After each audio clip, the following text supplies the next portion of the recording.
spot in the Outlaws standing so far. With a win last night, he got within a scant 6 points of Stevie Smith. And he's with Dave Reed. And Steve, it certainly wasn't pretty, but they did get the job done. Mark, you guys have still been getting your wins, but not in the dominating Carl Kinzer, Mark Kinzer fashion we've seen in years past. Why do you think that is? Well, you know, we're about the same as we was, and I think the competition has definitely stepped their program up. It still was tough enough last year, actually, and then you had Danny Lasowski, Tyler Walker, Del Blaney to the mix. It gets tougher every year. Well, thanks to that first-place finish, they are locked into tonight's A-Main. One thing you'll also notice, the VW hood, sideways-mounted radiator are gone. That's old school, but Carl's school is still a pretty good school. Let's go upstairs to the guys who are going to call the action tonight. Thanks, Dave. Hi, everybody. Ralph Shaheen, along my co-driving partner here in our World of Outlaw coverage, Brad Doty. You know, for the first time in the history of the Pennzoil World of Outlaws, a former member of the Pennsylvania Posse is actually leading the point standings. That, of course, is New Oxford, Pennsylvania's Stevie Smith. And even though, Brad, we've come to his home turf here in Pennsylvania, Williams Grove Speedway, Stevie is struggling. Last night, in a Thursday night preliminary race here at the Grove, Stevie had a flat tire in his heat race, went through the B, got into the A, and then suffered more mechanical problems in the A, didn't finish the race, and didn't score many points. What is in store for this team as they get ready for tonight's race? Well, New Oxford's just down the road, just 20 minutes from here. All these guys are on the road so often, they like to get home and sleep in their own bed, work in their own shop, but it also takes away from their focus, the fans and everybody. It's not a bother, but it is hard to focus. That had nothing to do with their mechanical troubles last night. They had an engine failure in the A-Main. All they can do is hope that some of the other teams have trouble, but Steve Smith Sr. is not new to this. You know, he's an original outlaw, not one of the World of Outlaws, but the Outlaws that ran around and just raced for the money. He's used to going into people's neighborhood and taking the money away, and he's just leading the points and smiling and having a good time. Well, Steve Smith Sr. and Devin DeLucio are the two members that spin the wrenches on that Ingersoll Rand number 19. The man that drives it, Stevie Smith, and he is standing by with Bobby Gerald. And although Stevie Smith faced adversity last night with a broken rocker arm in the feature event that sidelined him, he does still have a 6-point lead over Mark Kinzer, and he is at home. But is that a good thing? Sometimes when you get at home, some extra distractions, a lot of people angling for your time, and so Stevie, has it been hard to focus a little bit coming back home? Well, yeah, you know, you have a lot of friends, your sponsors are here. There's 500 people from Ingersoll Rand, but that's not our problem. They're great people, and we're glad to be home. We've been spinning the wheels all weekend. The car hasn't been hooked up the way we wanted it, and that's the main problem. Steve, you're going to be on the outside of the front row of this first heat. You shouldn't have any problem here, should you? No, I hope not. The Ingersoll Rand's been a good car all year, so I hope we can pull one off here.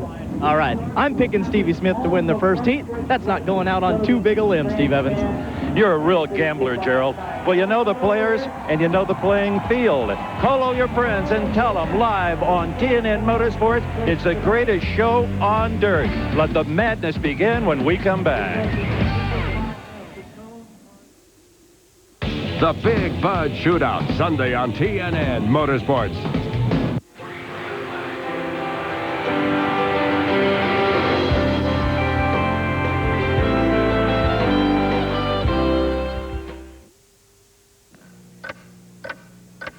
Hey, no, down here. Instead of running out for stamps, shouldn't you be running your business? Imagine a simpler way. Get the personal post office from Pitney Bowes. Send mail without ever going out for stamps. Just weigh, punch in the postage, and voila. Professionally metered mail and no wasted postage. You can also add a personal message to get your mail noticed. And postage refills by phone in 30 seconds, day or night. Now listen up, because here's what you'll get. Besides a lot more time. You'll get the personal post office and money-saving electronic scale. So there's no wasted postage. For a 90-day free trial. Free is good. You'll also get the mail marketer software. Create really nifty direct mail to help your business grow. Call now for your 90-day free trial, and you'll also get our mail marketer software absolutely free. Now watch your business grow.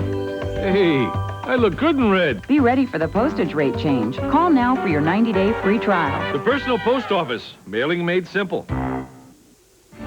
Welcome back to Mechanicsburg, Pennsylvania, the Channellock Spring Classic. Well, heat number 1 is already pushed off. They're lining up as they roll down the back straightaway. Let's show you the lineup for heat number 1 so we get set for this first one. Well, it's all Pennsylvania guys making up most of the first 2 rows. Chris Esch and Stevie Smith in row 1, Lance DeWeese inside row 2, then the California kid Tyler Walker, tonight's fast qualifier on the outside of row number 2. Jeff Swindell on the Ford And Mike Wagner in car 55 in row 3. Darren Pittman and Lynn Thompson back in row number 4. And behind them, we see Billy Wilburn, tire changer for Rusty Wallace's Wednesday Cup effort, and George Suprick. Now, throughout the night, we're going to be introducing you to some of the key players. Pennzoil World of Outlaws, and the first one tonight, the kid who is quick time here tonight, Tyler Walker. He's one of the contenders. 12th in the driver earnings with $30,000 and 14th in driver standings. And there he is at number 35, lining up right next to the brick car, the 461 of Lance DeWeese. We'll be going green this time.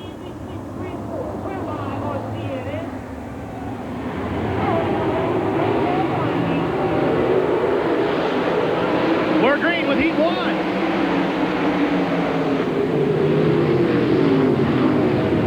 Stevie Smith on the outside in the black 19. The Ingersoll red car takes the lead for Nash. Watch the cars as they move down the back straightaway, Ralph. Especially under that bridge, the cars really wiggle and waggle around. You heard Fred Raymer talk about it in the opener here. Nash on the bottom. It really disrupts the air back there and really makes the car squirrely. Tyler Walker runs in 3rd. Lance DeWeese is 4th, and Jeff Swindell is 5th. That's the fight for the transfer right there. The 104 plus octane car on the bottom of Jeff Swindell. Lance DeWeese in the 461, that's for the transfer spot. Jeff Swindell in the 104 on the outside, running up there in the loose stuff. DeWeese, the dash winner here last night. Look at him moving up and down. That's some of that air I just talked about. But look, watch the right front wheel of these guys. It slobs the wing, and they run right little weight in the cars, and that makes the right front light, and it picks it up coming down those straightaways. We talked about the problem Stevie Smith had last night, Steve Evans, but boy, he looks good here tonight so far. He had a pretty good starting. Also, this track is murder on motors because of the very long straightaways. They really buzz. A lot of RPM. They're running on their tongue when they go into the turns. Some crew chiefs will actually build a Williams Grove motor. This is the best dyno in the country right here, Steve, because coming out of turn 4, the turn 3 and 4 is so tight that it fogs the engine. If it doesn't set your head back against the headrest coming out of the corner and scare you going into turn 1, you don't have enough motor under the hood. Tyler Walker on the move. He's up to 2nd. Of course, he finished 9th last week at Terre Haute. And he is really charging. Quick qualifier for the night on his way up towards the front. Yeah, his mechanic, Ricky Warner, ran here a lot of laps, got a lot of laps on this racetrack, and that always helps. Stevie Smith picked up a $5,000 check here at the Grove on an off weekend for the Outlaws earlier this year. There's the transfer. Jeff Swindell on the 104. Doesn't look like Swindell's going to catch him. It's Stevie Smith, Tyler Walker, Chris Esch, and Lance DeWeese, the top 4. Swindell one spot out.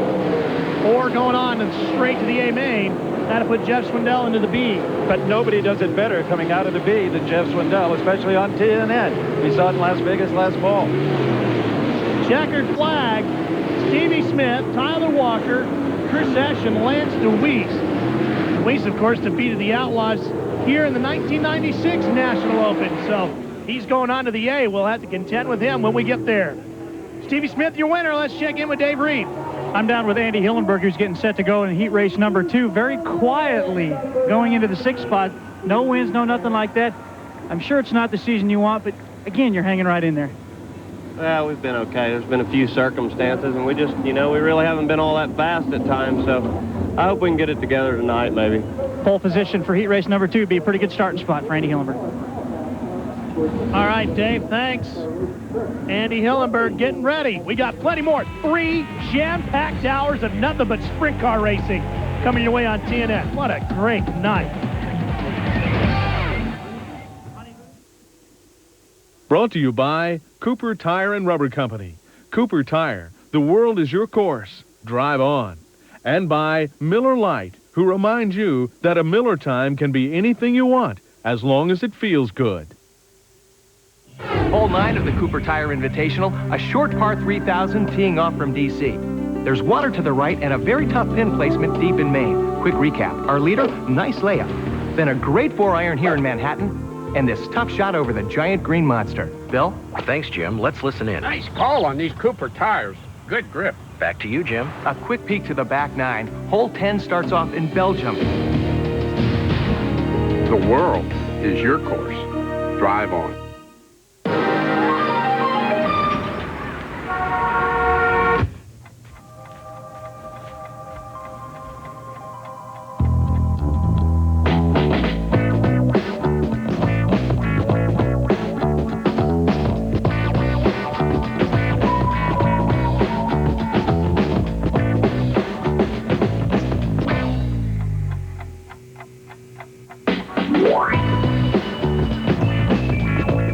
Welcome back to that same old place that you laughed about.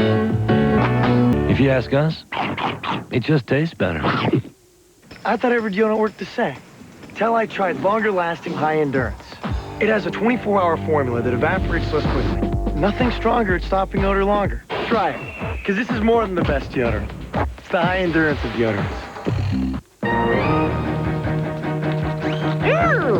Oh, I can't live like this. Have no fear, the Orkin Man is here, and you've been evicted. Got bugs? Call Orkin for a free inspection and guaranteed protection.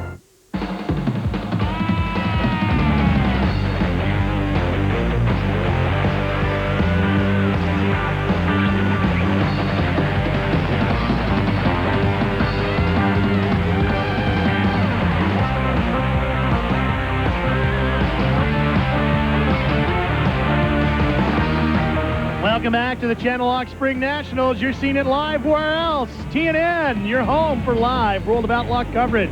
Let's go downstairs to Bobby. Let's leave him at the airport. Gerald. Oh, Ralph. I have a feeling we might hear a little bit more about that. We'll explain later. A bitter Ralph Shaheen in the booth tonight. Stevie Smith, the first winner of the evening. Is the racetrack as expected out there? Yeah, they've done a pretty good job of the racetrack. We had to start on it early. Overall, it's pretty nice. It's smooth. All right, well, congratulations on your heat race win. And as far as leaving Shaheen last night at the airport, all I can say is my most sincere apologies, Ralph. Well, you know, Evans, you think you got a good race chasing buddy? You know, Gerald and I have grown up together out in home Sacramento. I thought we were good race chasing buddies. Leaves me hanging at the airport so he can hurry up and get to the track. Well, he brings so many bags. I'm surprised that he wasn't still there waiting for bags. Heat 2 lineup. Be a long, painful night, Gerald, I can promise you. Here we go, heat number 2. Andy Hillenberg out of Broken Arrow, Oklahoma, and Greg Hodnett in the Vibrant car alongside of him. Here's a couple of tough Pennsylvania boys in row 2, Tim Schaefer and Donnie Kreitz Jr., Jeff Shepard in the 4J, and Dave Ely lining up alongside of him in row 3. Danny Smith, the old Outlaw veteran, got Craig Delansky in the Mopar alongside of him in row 4. Sean Keane and Chris Esch's brother, Darren, in row 5. Again, 8 laps for the heats, 4 drivers straight to the A main, and of course we've inverted the first 4. Had a chance last weekend in New Jersey at the drag races to talk to the general manager of Mopar, Larry Baker, and he was pretty encouraged by what Delansky was able to do last Friday night. He saw it live on TNN. He says, maybe we're going in the right direction here now. Well, Lance DeWeese had a pretty good run. Let's check in with Dave Reese. He did. He finished 4th, and he's the last guy to beat the World of Outlaws here at Williams Grove. Can you do it again tonight, maybe? I don't know. We need to get our car a lot better. We were pretty good yesterday, but we screwed up there in the feature. But we're not real great right now, but there's a lot of racing left to go, and hopefully we'll be able to do something for the feature. They can sure twist some nuts. He'll be around for the A-main. Never count Lance DeWeese out. Yeah, he was running second at Lernerville on Tuesday night for a long time and had a steering problem. I think he might have finished second. The posse dominated that race. That wasn't good news as the Outlaws begin this Pennsylvania swing. Well, the sun's dipping down, and we're going green with heat number 2.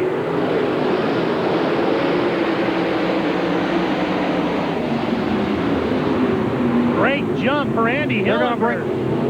Well, I thought they were going to bring this one back, but he just got a good jump. Oh, look how tight that is. Right in the middle of that.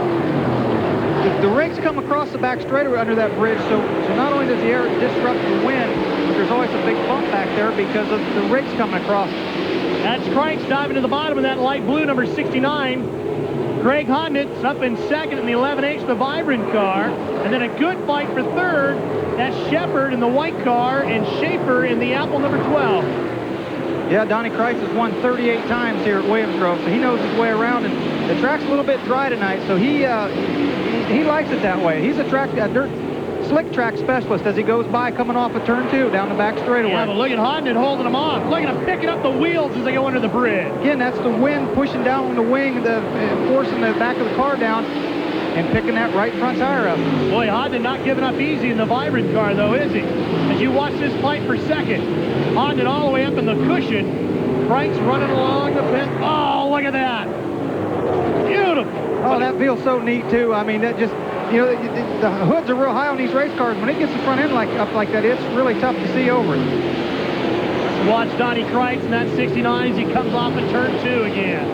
Look at the big difference in the line. Greg Hodnett extremely on the top, and there's again pulling that right front wheel up. Man, Evel Knievel never lifted him up that good, Evans. No, let me tell you what, our camera guys are on their game tonight, too. You can see the suspension working for Donnie Kreitz Jr. on a Sinking Springs, PA, who in the old days here on TNN won 2 Outlaw features on American Sports Cavalcade. Look at Andy Hillenberg picking up the right front. He almost got both off the ground. He did. Well, it's like an old Ascot day. Yeah.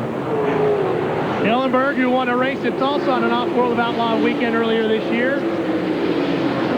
Good fight going on for 4th place with Shepard and Schaefer. That's Shepard in the white 4 car and Schaefer on the bottom in the red machine. Now, if Shepard, the one we're watching there, gets 20 feature victories this year, his team owner said, hey, pick any of the Harleys in my fleet you want. Is that an incentive or what? Tell you what, he'd have me working out pretty hard. You know, till this weekend, Jeff Shepard was leading the All-Star points. He's ran in Florida. He ran. Look at that again. Oh, baby. Pretty. That's pretty. Shepard, a Williams Grove winner earlier this year, going to town with Schaefer in the Apple Chevy number 12.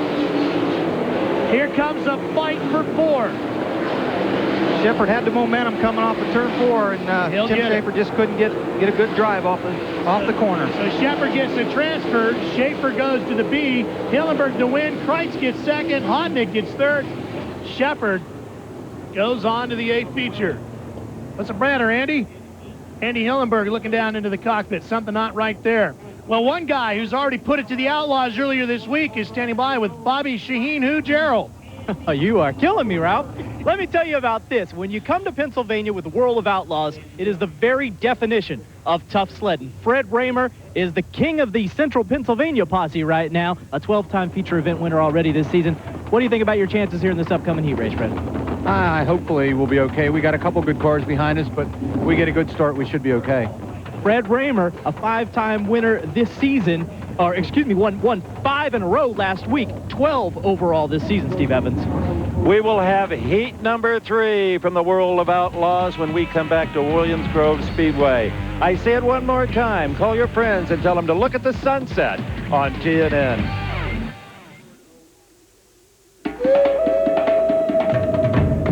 Bears. They're among the most skillful, most agile, most playful, and most resourceful creatures in all of the wild. Especially the green ones. Bear Tracker from Yamaha. 'Cause out here, bears rule. Race fans, it's crunch time as NASCAR Winston Cup's best drivers battle for this season's championship at Phoenix International Raceway, October 25th in the Duraloop Kmart 500. Jeff Gord, Mark Martin, Dale Jarrett, Rusty Wallace, and the rest of the best tackle the fast Phoenix Mile for the Champions Trophy. Phoenix International Raceway revs up October 22nd through the 25th. 3 great NASCAR races. NASCAR invades Phoenix, Arizona for an exciting weekend of racing. For tickets, call 1-800-638-4253.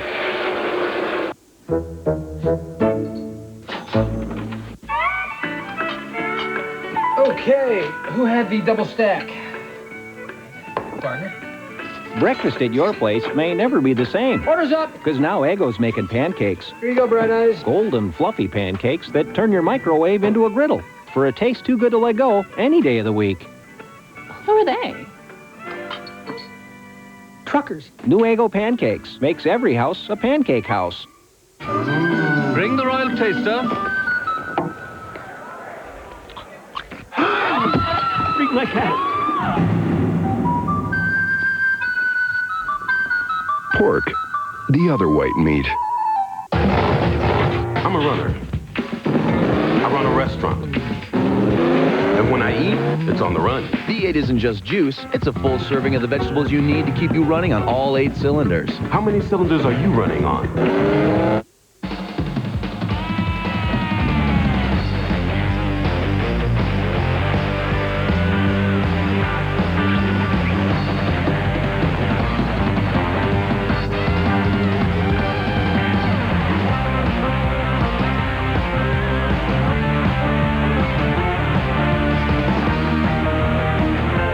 Dave Reed as our Heat 2 winner.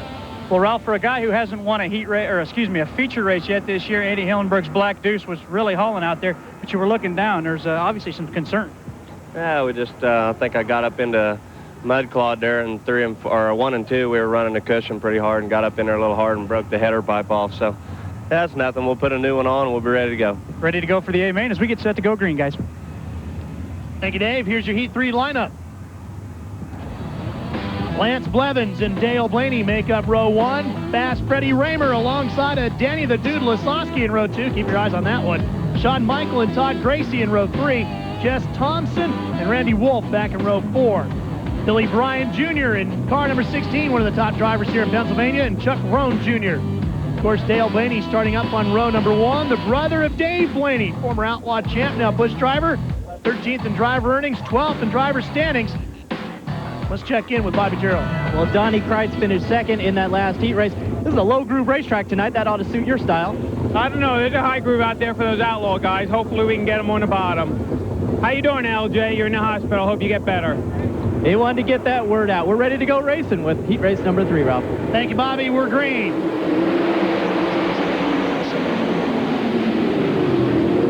Lasowski drops back.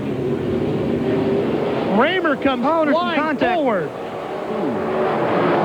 Big contact coming out of turn 2. The 25 car making a great save. Todd Gracie.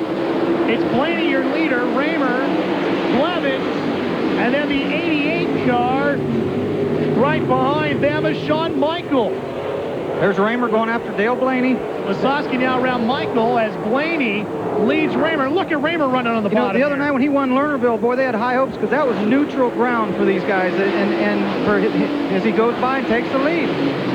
As they were wheel packing this racetrack earlier this afternoon, I watched the Outlaw officials out there intentionally having cars go up high to try to build a high groove quickly. Blevins, Lasowski, your top 4 finishers rounding it out there, holding on to that transfer spot. Now the Dude goes to the bottom, and Shawn Michael goes up top.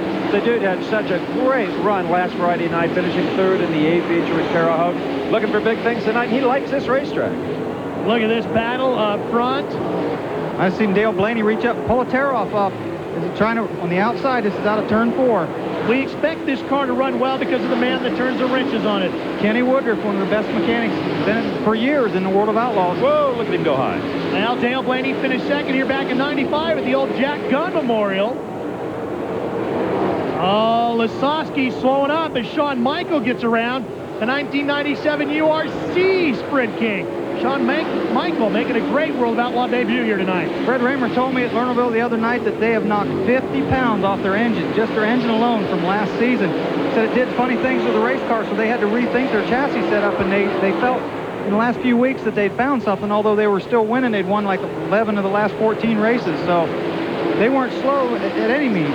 Yeah, I think what we're seeing here tonight, Dude gets 4th right back. Boy, he knows he's got to scrap his way into the A-main.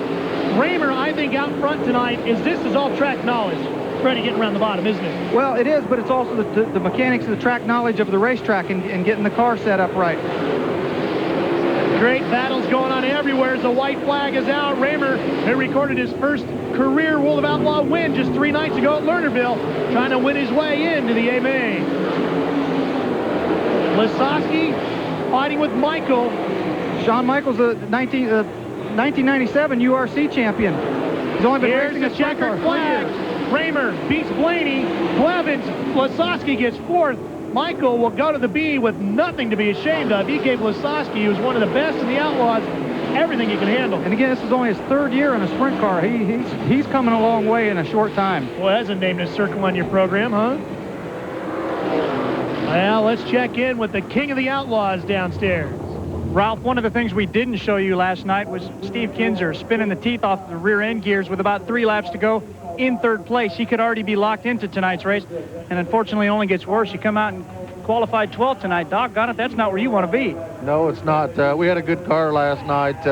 Didn't qualify real well, but started back 9th and got up to 3rd. And I think we had the fastest car on the track, but went out and qualified bad. I tell you what, I'm going to put somebody else in this thing to qualify, I guess. But we'll just hope the car's as good as it was last night. We can work our way back up through there. He'll start outside the first row for this next heat race. He also reminded me, guys, there is 10 extra laps for him tonight. There isn't a driver in the world that would sit in Steve Kinzer's sprint car and try to do the job that man has. Stay with us. We'll be back with heat number 4. You better believe a pain like this, from a soul like this, will go on like this, live on like this, and look like this, give you pride like this, 'cause it's true. It's True Value paint, and you can't do better. It really is this good. Goes on like this, lives on like this, looks like this, pride like this. True Value paint. Great paint, great store. Wendy's Chicken Caesar Pita is filled with fresh vegetables and chunks of chicken wrapped in warm, soft pita bread. Finally, something so delicious, you feel so good about eating. Wendy's fresh stuffed pitas. Feel good. It's a win-win situation. Hello, babe.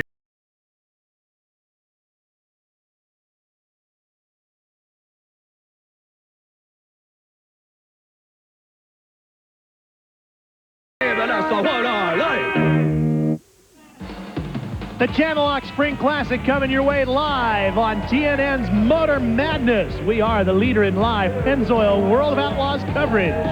You know, it is Wild Wild Web Week here on TNN. Now, what company sponsors the 11H Eagle driven by Greg Hodnett? You want to know? Check out our website at www.country.com. You'll know. Here's a look at the track here at Williams Grove. Let's check in with Bobby Gerald, standing by with our Heat 3 winner. And that is Fast Freddie Raymer, and he did it from position number 3. And Freddie, I guess par for the course here at Williams Grove. You really had it going well at this place. Dale Blaney gave you a little bit of a challenge. Yeah, I didn't move around much there on the track, and sort of, you know, he showed me the top there, and I just wanted to get qualified. I didn't want to make no mistakes, but I should have moved around a little bit more.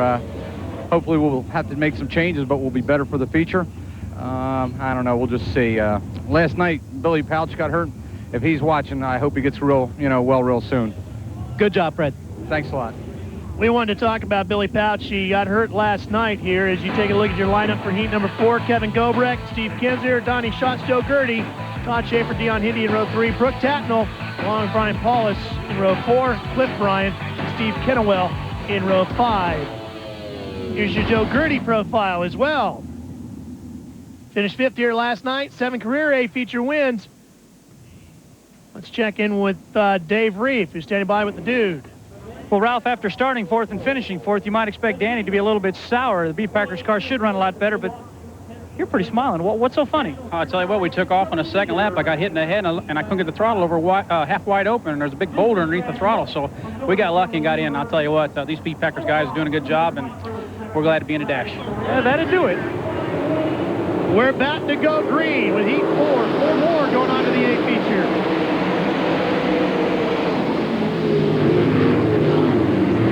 Steve Kinzer, your leader. Donnie Schatz fighting for 2nd place. He's got it. Gobrecht in the 92. Slots back from the lead position back to 3rd. Gertie in the transfer position. One spot out of it is Todd Schaefer in the 88. King had some problems last night, Brad. Yeah, they broke a rear end and put him out. So a lot of pieces breaking this year, lightweight pieces that normally wouldn't break. The King right now is testing that number 11 car. He's running it high, he's running it low, he's running it in the middle, he's in the lead, he's got nothing to lose, he's got to be in the top 4. Fight for 3rd right here as Gertie comes inside and Gobrecht takes the spot away. That's the 8H on the bottom, Joe Gertie. Gobrecht up top. Gertie's another driver that usually likes the track a little bit slicker. He's got a nice setup for it, chassis setup, and he usually goes pretty well. Donnie Schatz had a horrible night here. Look at that. God, I love that. I'm going to go home and set up all my Sign me die-cast up. sprint cars like that. You know, wedge it up. Gertie, as we cross halfway, was a World of Outlaw winner this year in Houston. And the thing, I'm sorry, Ralph, but the thing, when they're doing that right there, it's about 140 miles an hour. Nice. Steve Kinzer leading this one. His 32 wins here is the greatest Williams Grove winning percentage in the history of the track. How stout is that? Boy, they've got the racetrack pushed up real high right now. It's real fast around the top. There's so much momentum they can carry their speed up there, so it's really hard for somebody to run around the bottom and pass. Your passing is going to primarily be on the straightaways, wouldn't you say, Fred? Well, yeah, right now it is, and the track's going to get a little drier, a little slicker. If it gets rubber down, the groove would change. Let's see, King not really picking up that right front. You see that? It just cracked a little bit. His a little different, Brad. Well, that tells me he probably doesn't have as much right rear weight in the car, which just means that on the big right rear tire, they can adjust the cars, all four corners of the car, and put the weight where they want it on each tire. Hey, at this point, don't bother adjusting it, Steve. You're about to win. Gertie, he's flying that right front, big time. Here we come to the checkered flag. Steve Kinzer, he's got to win. He's going to the A-Main. Donnie Schatz joining him. Joe Gertie going along, as is Pennsylvania's own Kevin Gobrad. You can bet all the crew members and drivers are going to be down there checking out Steve Kinzer's tires. Yeah, man. He was pretty dominant in this heat race, so they'll be down there looking at him and seeing how the wear pattern is and what the heat, how much temperature's in it. Okay, they'll have to make a decision. Got to get this out about Billy Pausch. We haven't had a chance to do it yet. Billy, last night here at the Grove, stood it on its nose down in between turns 3 and 4, broke his kneecap, had surgery on it last night. We don't have confirmation as to what the extent of the damages were to the knee or how long Pauchy's going to be out. But Billy, all of us here at TNN send our best. I know if there's a sprint car race on, if you can't be there, I know you're watching it. Get well soon. Everybody, including Ray Evernham, who I saw the other day in Charlotte, said to say hi to you, Pauchy. So get better quick. Get back in the race car. Let's go to Bobby Giro. Standing alongside Johnny Herrera, who last night finished second here at Williams Grove. And Johnny, you've just watched all the heat races. A little bit difficult to pass out there. You think that's going to be a problem tonight? Well, yeah, the track's pretty slick. Actually, it's a lot slicker than it was last night at this time. But, you know, we're going to try to get this Casey's General Store Strange Performance car in the victory lane. Dry tracks so far this year have been pretty good for you, though, right? Well, yeah, it seems like we rise to the occasion, whether it's TV or whether it's dry racetracks. But, you know, we're going pretty good last night. And like I said, the guys are working real hard, and we've had some motor problems here the last couple of weeks. But everything's going our way so far this weekend. Johnny Herrera, very quietly having a very good year. 8 of his last 9 races, guys, he's been in the top 10. Well, Steve Evans was the one that gave him the nickname of Hollywood, and he's once again rising to the occasion. There's a look at your top 4 going on to the A-Main from Heat 4. Don't go away. TNN's bringing you more Outlaws.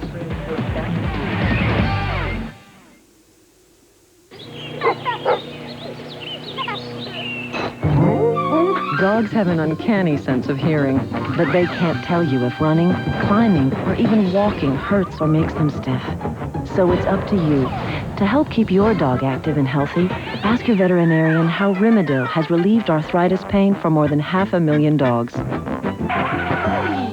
As with other pain relievers in this class, digestive and liver side effects may occur. Available by prescription only.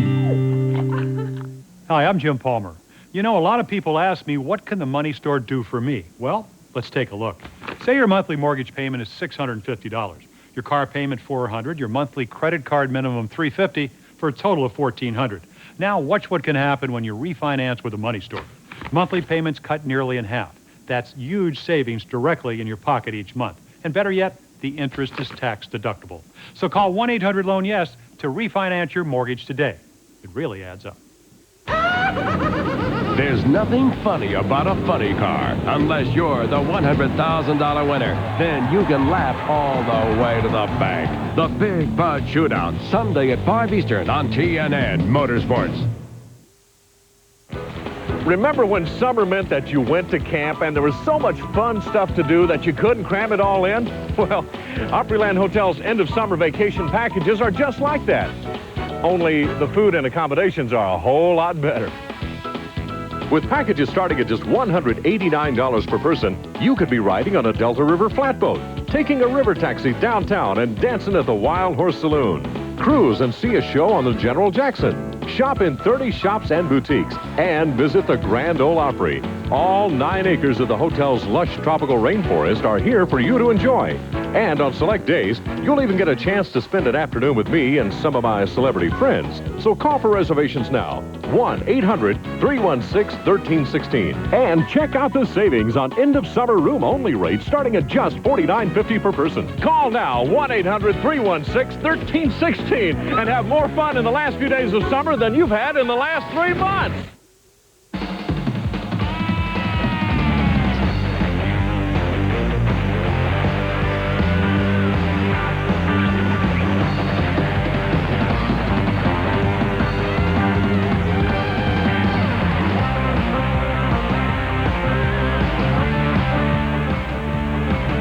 Dave Reed, standing by in pit lane.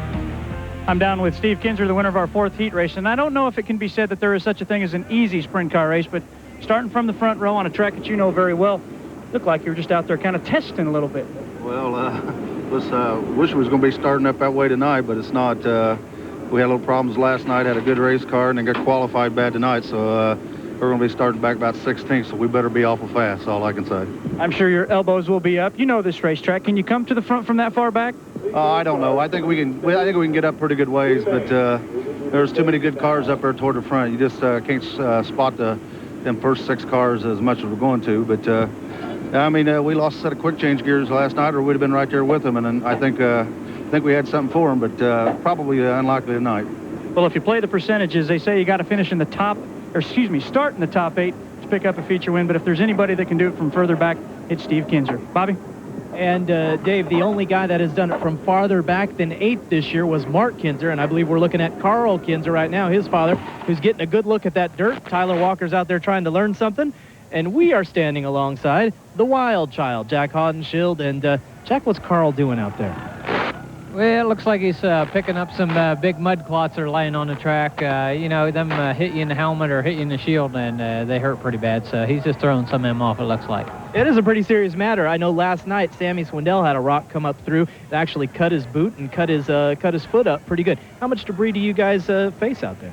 Well, we get quite a bit there. You know, we get some rocks and quite a few rocks and stuff. But, you know, hopefully the hood will shield it off of us, but sometimes it don't. You're looking nice and relaxed right now. Is that the benefit of being locked into the dash from finishing in the top 4 last night? Yeah, that's really nice to get locked in. You know, we got the Pennzoil car locked in last night, so you know, that helps not to come back the next night and have to qualify, because a lot of times you'll end up 10th pretty easy the second night. So we're locked in. Hopefully we can do good in the dash. All right, before we let you go, we do want to ask you very quickly, Indianapolis this week, I know you had some hopes of maybe getting to race there. Where does that stand now? Is that still something you want to do in the future? Yeah, we've been talking to the guys at Panther Racing, and you know, we're hoping maybe to get in a race later on in the year, or maybe some testing with them guys. So you know, we're still keeping our hopes up. All right, he's keeping hope alive, Steve Evans. Well, Bobby Gerald, nobody works quite like Carl Kinzer does. That's his idea of gardening. Out on the racetrack, kicking off the big clods that might hit a driver square in the head. And let's remember tonight that the points battle right now is between Stevie Smith of Pennsylvania and Mark Kinzer, the son of Carl, who drives his car. We got any Stevie Smith fans here tonight? Huh? Just a few. Yeah. Well, what about Mark Kinzer, huh? Ooh, pretty quiet there. He's in a tough part of the country. You know, no one has ever dominated an American series as Carl Kinzer has as a crew chief and car owner. Let's meet the man who's enjoying himself. I had an automobile business, auto sales and a body shop, and of course the energy crunch thing came along, and you couldn't give a car away unless it had 80 miles a gallon. So I sold all my cars, and I was kind of sitting around unemployed, and And so the World of Outlaw thing came along, and we got Steve to drive the car for us then, and that turned out real good. And of course, Mark, he was hit in, I think, like the 8th grade. Thing was underfunded, and when you're playing NASCAR, I guess you might say, if you're underfunded, you're out.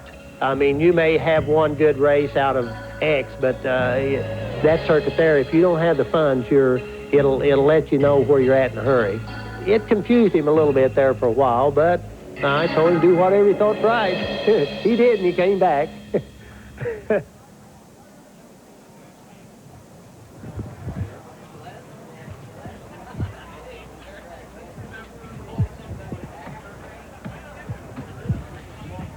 So Carl Kinzer, the man behind the working 5M of Mark Kinzer, one of the greatest ever to turn the wrenches, a real living legend inside this division. Let's check in with the man live, standing by with Bobby Gerald.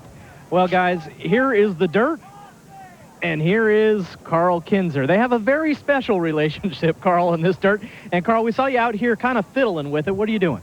Well, they've a lot of these dirt piles here just kind of stuck to the racetrack, and they weigh about 5 pounds apiece, and a car comes along, flips them up in the air, and if a driver catches one of them, why, it's probably KO him or knock his hood off or whatever. So I just picking some of them up.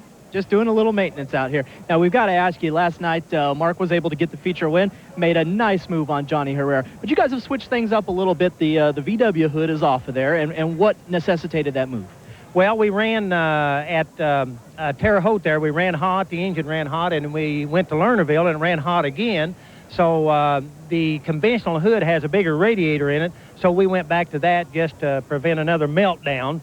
So hopefully try to keep my engine program up to date. All right, and looking for yet another feature win tonight. We'll be right back to Mechanicsburg, Pennsylvania, Williams Grove. We're at the Grove with live Outlaws, returning after this.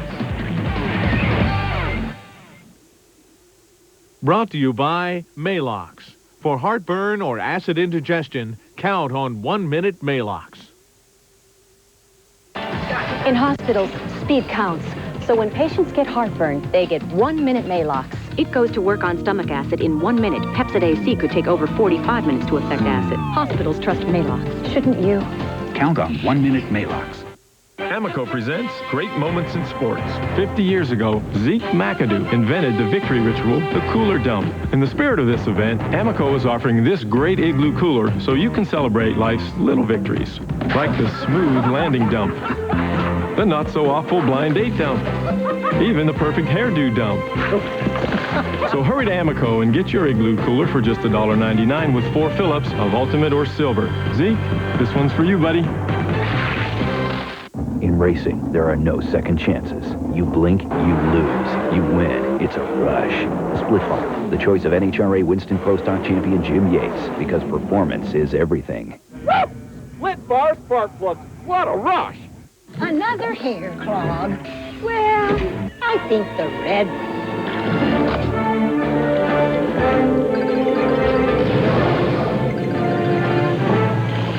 Drano Max, toughest on hairy clogs. Mommy? Yes, Amy? Grandma said that if we eat too much Crunchy Munch, we won't have room for her special meatloaf. Have you ever tasted Grandma's special meatloaf? Because life is sweet and a little crunchy. Ew, roaches! Oh, I can't live like this. Have no fear, the Orkin Man is here, and you've been evicted. Got bugs? Call Orkin for a free inspection and guaranteed protection.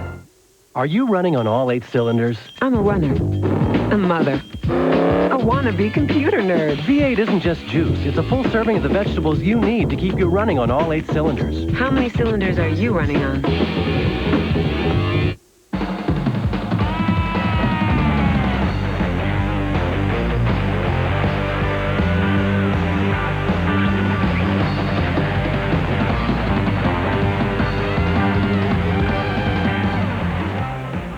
Sun is going down here in the night sky over Williams Grove Speedway.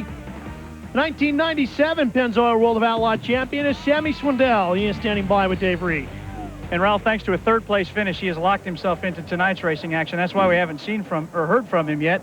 But it didn't look that way when you started last night. Let's go back to that heat race when you happened to get upside down. That was pretty crazy. Yeah, I just got caught. I was going around the outside of a guy, and the guy on the inside decided to move right up in front of him and got him in the wall and caught me in the wall. So we took the Channellock car over a couple times, but we were pretty fortunate that it didn't really bend up a whole lot of things. And we were able to just get back in it and fire it up and, and take off again. Did you think you could get back in, transfer out of that heat, and still finish third? That's a pretty large climb after the start. Yeah, I didn't know. They starting that far back, and we were fortunate that some guys didn't make it. Or had some problems, and we were able to put a wing on it and get back out there. First time we'll see him is in the dash coming up in just a little bit, where he will start inside the second row, guys. Well, that demonstrates how durable these sprint cars truly are. Stay with us, everybody. If the driver had bad luck tonight, he finds himself in the C main. It's his last chance. Brought to you by Head & Shoulders, because great hair can't have flakes. Shave it off. Okay. It's just this dandruff. Well, we can take care of that. Head & Shoulders? Unlike regular shampoos, Head & Shoulders helps prevent flakes before they start. Glad I didn't do something stupid like shave my head. Head & Shoulders.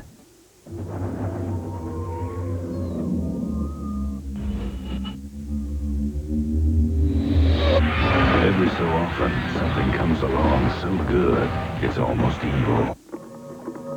Something that can't be explained, but only embraced. The Outlaw Performance Fuel Additives. The Outlaw. The additive with attitude. Come on, Mom! Let's go. Mom, this is heavy. All right, let's go, you guys. Bye-bye, Mom.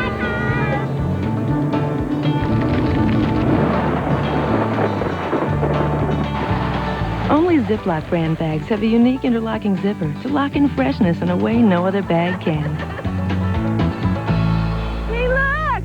The cookie! When it comes out this fresh, you know it went in a Ziploc brand bag. Ziploc, we've got a lock-on freshness. The chocolate vanilla swirls Jell-O pudding snack is based on my idea. I've been mixing Jell-O pudding flavors since I was a kid. Of course, my version didn't travel real well. But this little cup is inspired. Half luscious chocolate, half smooth, cool vanilla. And a heck of a lot nicer looking than anything I used to make. Chocolate vanilla swirls Jell-O pudding snacks. Smile more. Move over candy bars. Chocolate means caramel in pudding. New from Jell-O, also in fat-free. 4 tires fueling out the door. We asked the hottest guys in the pits to switch antiperspirant. Ultra dry degree, body heat activated. When your body heat rises degrees, new Ultra Dry form releases extra protection. Worked better than my old stick. It kept me dry. Ultra dry. New from Degree. Labor Day weekend on TNN Motorsports. It's 3 days of live drag racing action. It all starts Saturday with Motorcycles Elite and the Pro Bike Dash. Then Sunday, the funny car drivers go for dough and the $100,000 Big Bud Shootout. And on Labor Day, it's not just a race, it's the U.S. Nationals. We're gonna rock you. See coverage of all these great events exclusively on TNN Motorsports. Well, the C feature is off here for the Channellock Spring Classic. They've pushed him off, and they're lining up behind the Pennzoil World of Outlaw pace truck. Get ready to take 10 laps and 2 drivers onto the back of the B. Craig Delansky and Brian Paulus will make up row number 1. Billy Wilburn, Sean Keane in row 2. Row 3, the brothers, Billy Bryan and Cliff Bryant. George Suprick and Darren Esch in row 4. And Chuck Rowan and Steve Kennewell in row 5. Actually, that's Randy Wolf on the front row, not Craig Delansky. It's 75W. Oh, yeah, that's right. It is. Yeah, Randy Wolf on the front row. Right there. Randy Wolf is the guy in there. Dave. Ralph, you always see a lot of interesting sponsors on this car. One of them is a town tonight, the 22R car of Chuck Rowan. It's being sponsored by Williamsport, Pennsylvania. That's the home to the Little League World Series and the start of Little League as you know it. The deal is this. They will help try to find him a sponsor if they'll give Williamsport, a booming economic town, a little support tonight. Pretty nice gesture for that town. Love this shot. That's just half the length of the back straightaway. That's from the bridge, and that's just halfway. That's a long back straightaway. You know, back in the middle of the field of brothers that we were talking about, Billy Bryan and Cliff Bryan. Billy Bryan actually won an Outlaw feature. You're going to go clear back to 1993 in the history books to find it, but he did. No start on this one. So we'll line him back up. Everybody just a little bit anxious. As I said, it is their last chance. If they don't finish in the top 2 here, they can beat the traffic or come into the grandstands and join all the fans, one or the other. Yeah, it really gets tough for the guys. You know, they've struggled all night to be back in this race, and you know, they right there's the 75 of Randy Wolf. Semi-regular in 1984 and 1990 with the Outlaws. He's run a lot of laps here at Williams Grove as well. Local runs this area every weekend. And flames on that car, bro. One of my favorite things. You know it, Evans. I'm telling you, flames on a race car. That scores big points with me. You got flames on your Harley? Not yet. Not yet. Key term being yet. Well, we'll be going green when we come back around. This C main is scheduled for 10 laps. 2 drivers will go to the back of the B. Go green between 3 and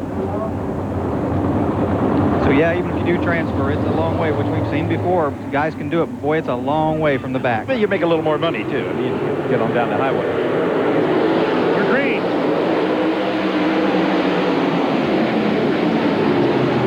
Wolf trying to hang on to the bottom of the lead, but here comes Paulus around the outside. He'll take it. Got his only career win here last year, did Paulus.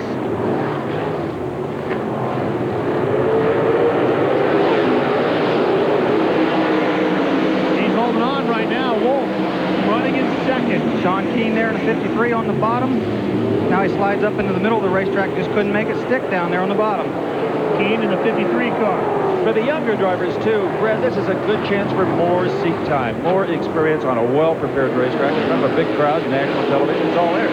Yeah, you just can't beat it. You can't beat the experience. We talked about the age of these drivers last week, that, you know, there's 4th place right there, Billy Wilburn on the outside.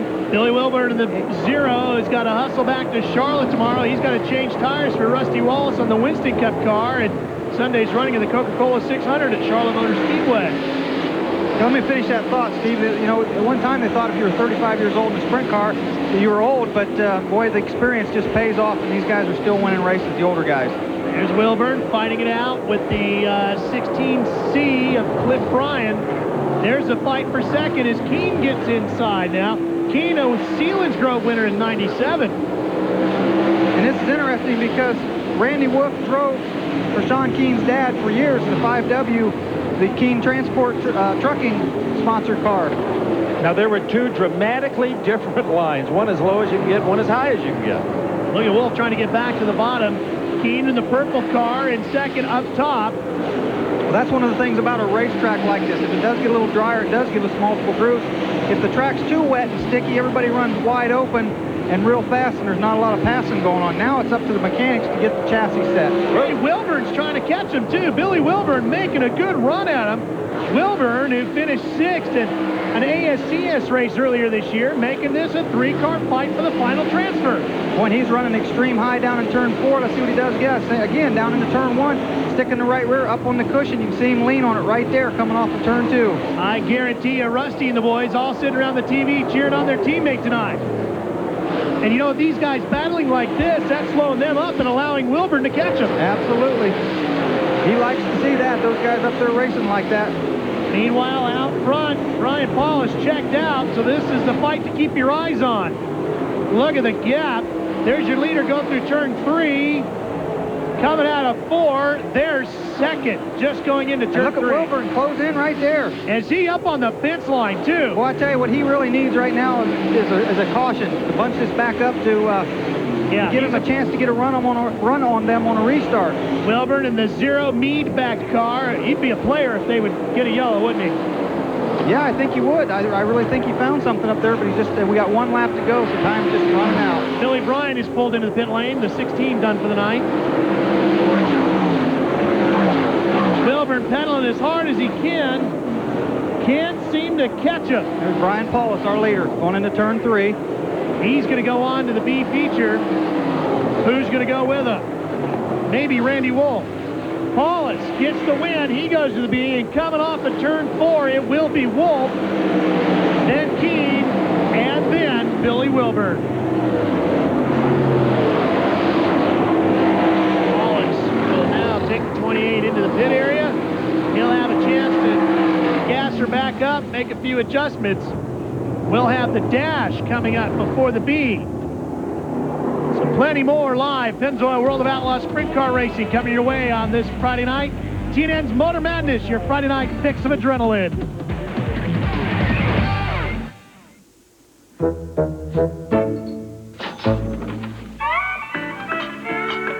Okay, who had the double stack? Partner? Breakfast at your place may never be the same. Order's up. Because now Eggo's making pancakes. Here you go, Bright Eyes. Golden, fluffy pancakes that turn your microwave into a griddle. For a taste too good to let go any day of the week. Who are they? Truckers. New Eggo pancakes makes every house a pancake house. Colgate Total.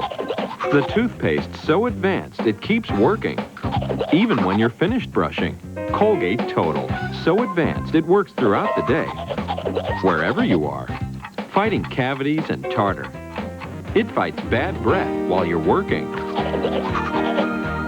It even fights plaque and gingivitis while you're having fun. Long-lasting protection throughout the day. Colgate Total. The brushing that works between brushings.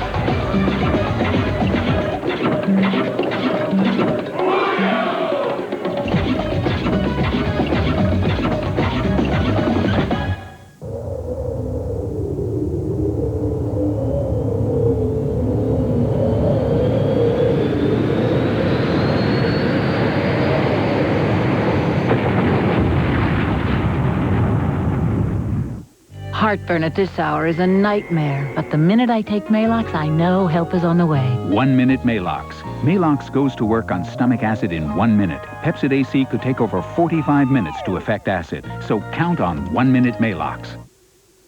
Back at the Grove for a daily helping of racing, romance, and Roscoe P. Coltrane. Don't miss the Dukes of Hazzard. See it weekdays at 5 p.m. Eastern right here on America's Country Home, TNN. To Dave Reed. Ralph Tyler Walker's one of those guys battling out for the Rookie of the Year, but he's been looking a whole lot better than that. Last night came from 18th to 13th. Not bad for your third time here. Yeah, we got into some trouble in qualifying, then did pretty bad in the heat race, but we got going better at the feature, and we get a rhythm going, there'd be a yellow, you know, and I'd have to start over and get my rhythm back up, but I'm pretty excited tonight. I just found out my stepmom's pregnant, and we're gonna have I'm gonna have a little brother, a little sister, so that'll be pretty neat. And I gotta say hi to my mom because I forgot to last time, and it was Mother's Day. So hi, Mom.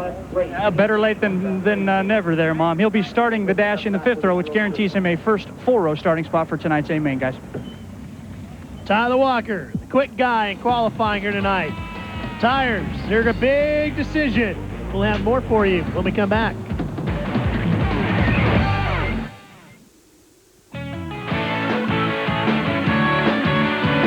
NASCAR fans, of course, we all know are the most loyal sports fans in the world. We have a very commercial sport, and they are loyal to the companies who promote their products or services through the sport, and are very loyal to the drivers that they support.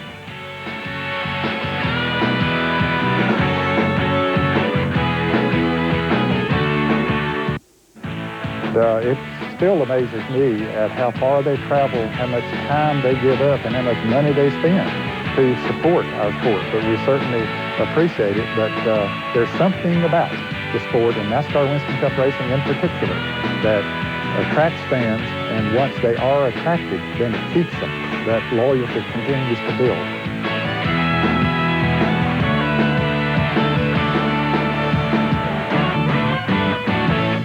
It's life on the edge. pushed to the extreme. ASA Racing. The S stands for speed. Don't miss the Badgerland 200, September 12th at 4 Eastern, 1 Pacific, only on the leader, TNN Motorsports. I would try on 10 different outfits just to find an outfit that made me look thinner. I was fat. I decided I'm going to go for it. I lost over 30 pounds on the Slim Fast plan. I've got so much more energy. I just love the orange pineapple. It tastes amazing. Cool orange with a sweet burst of pineapple. 23 vitamins and minerals, protein, calcium, fiber, all the balanced nutrition like a healthy meal. My stomach is flat as a fritter. Slim Fast every day. Balanced nutrition for a healthy life. I'm a completely new person.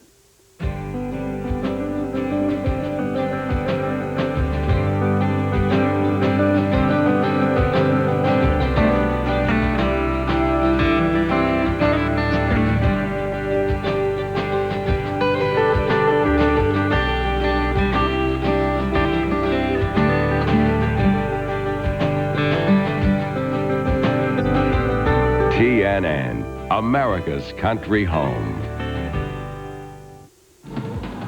We're back live, Motor Madness on TNN Motorsports, without showing my big size 15 Nikes here. Take a look at this racetrack. A tip of the hat to the guys that prepare it, because it is absolutely beautiful. And certainly the winner of the C Main enjoyed it, right, Bobby Gerald? Yes, he did, and his name is Brian Paulus. Let me show you Brian Paulus's left rear tire here. It heated up a little bit during the course of that C Main, and as you can see, it did blister a little bit around the edges. Didn't wear too much, but it did get awfully hot, and guys who are running in the B Main, the upcoming dash, taking note of that. Probably means that, Brian, you were just out there driving pretty hard, right? Yeah, for the most part. I mean, you can't get much higher on the track than the wall, and the only thing you can do is really lean up against it and hope that one of your tires gets a hold. Now, I guess the kind of good news, bad news is, good news, you move on. Bad news, you got to start way in the back here in this B Main, and there are so many good guys. Do you think you have a legitimate shot of making the feature tonight? To be honest, not really, but we're going to see how far up we can get. You know, we'd like to put on a good show for Verdelli Farms and Doorways Unlimited, and, you know, see if maybe we can get them into the show. All right, stick it right up there where Fonzie used to live, upstairs, and you'll be doing fine. Steve? Where did that line come from? You know, there's another father-son team besides the Kensers having a huge impact on the sport.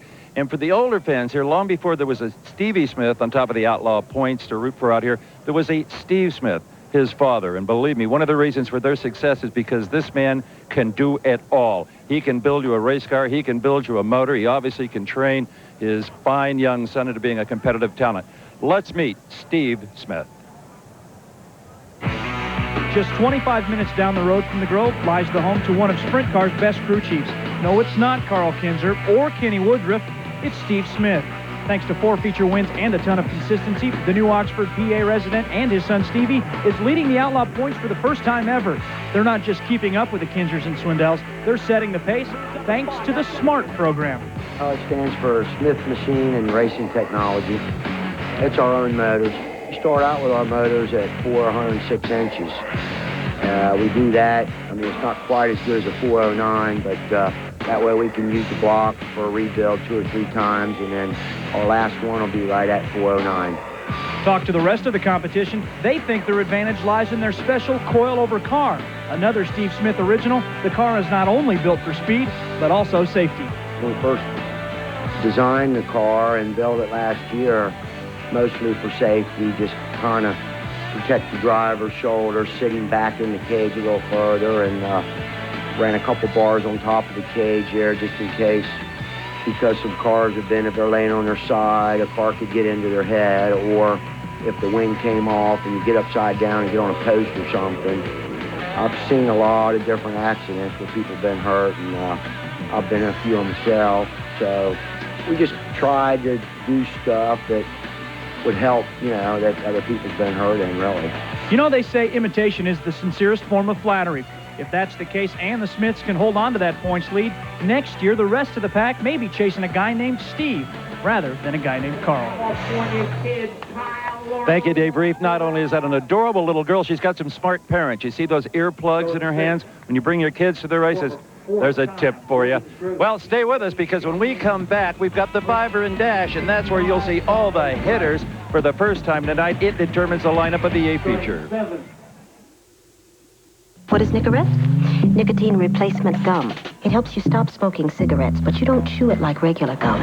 You bite Nicorette until it tingles. Then you hold it between your cheek and your gum. And you get a lower level of nicotine to help you fight your cravings. And as your cravings get fewer and fewer, you use less and less and less Nicorette until you use none. And none is a wonderful number. Nicorette gum helps you fight your cravings, your habit, your way. You can do it. Nicorette can help. This is no ordinary leather jacket. Because when you put it on, you're not just saying you're a NASCAR fan. You're saying you care about kids. Buy the Exide NASCAR Select battery in 1998 and get the special 50th anniversary NASCAR jacket for just $150.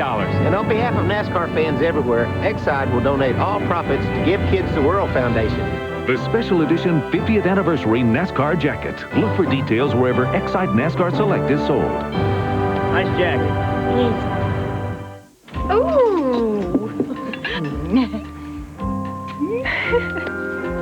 So how long have you known Michael? Since Friday. Oh, that's hot. Michael, this garlic shrimp is delicious. Thanks. I couldn't have done it without Pam. Oh, I thought your name was Jill. It is Jill. Oh, boy. Introducing all-natural garlic-flavored Pam. Just because other cleaners are blue like Windex doesn't mean they can clean glass like Windex. Windex with Ammonia D leaves a beautiful streak-free shine just about anyone can appreciate. Windex, best on glass. I'm a runner. I run a restaurant. And when I eat, it's on the run. V8 isn't just juice, it's a full serving of the vegetables you need to keep you running on all 8 cylinders. How many cylinders are you running on? We're back to the Channellock Spring Classic live here on TNN's Motor Madness. As you're on board with Johnny Herrera. Casey's General Food Stores, number 47, Gil Saunders machine. Here's your lineup for the Channellock Dash. Mark Kinzer on the inside. Johnny Herrera, you ride with him on the outside. Sammy Swindell, the 97 Outlaw champ on the inside. Jack Hodenshield, the wild child on the outside. Tyler Walker, tonight's fast timer, back in row 3 with Donnie Kreitz, the 69, and Danny Lasowski. Joe Gertie rounding out row 4. And it's very important that this is where they finish. This is how they line the main event up for tonight's big race. It's a 5-lap affair, and we've got an onboard camera with Sammy Swindell, too. Should be a good view as he lines up behind Mark Kinzer. Now, this is the way they finished last night. As you're looking there, Mark Kinzer won it. Johnny Herrera second. Sammy third. Hodenshield fourth, and the 4 behind him were the fast qualifiers that made it through the heat again. So, and Sammy's going to give us another view as well. This one looking back at Tyler Walker. Got a camera that looks both ways. Johnny Herrera's got a backwards view as well for us tonight. Off the back of the 47, there you see it. Looking back at the Pennzoil 22. Guy Forbrook tunes it. Jack Hodenshield drives it. So if the back camera suddenly becomes the front camera, you know you're in trouble. You're in big trouble. Well, we're going to have to call this one here pretty soon, the Good Eatin' Nationals, because Bev Warner brought us some whoopie pies, and Paul Latier, the famous Pennsylvania sprint car driver, his family heard you and I talking about shoe fly pie last week from Terre Haute. So they brought us one of those. Boy, was it good, too. Man, I'm telling you, I'm starting to like this crow deal. The Good Eatin' Nationals.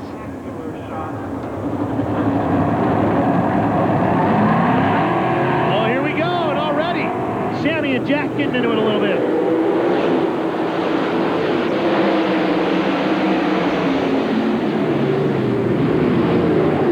Herrera's got the lead. Mark Kinzer's in second. Third is Jack Hodenshield. Fourth is Sammy. Fifth is Donnie Kreitz, Tyler Walker, Joe Gertie, and Lasowski brings up the rear. That's how the back of Herrera. That's Mark Kinzer. You see right behind him there. This is down the front straightaway. Herrera running the high line. Mark Kinzer, you get out of your view now, is on the bottom. Look at the rooster tails flying off the back of the car there. Look at the front wheel coming up there on Herrera. Mark goes upstairs. Johnny on the bottom.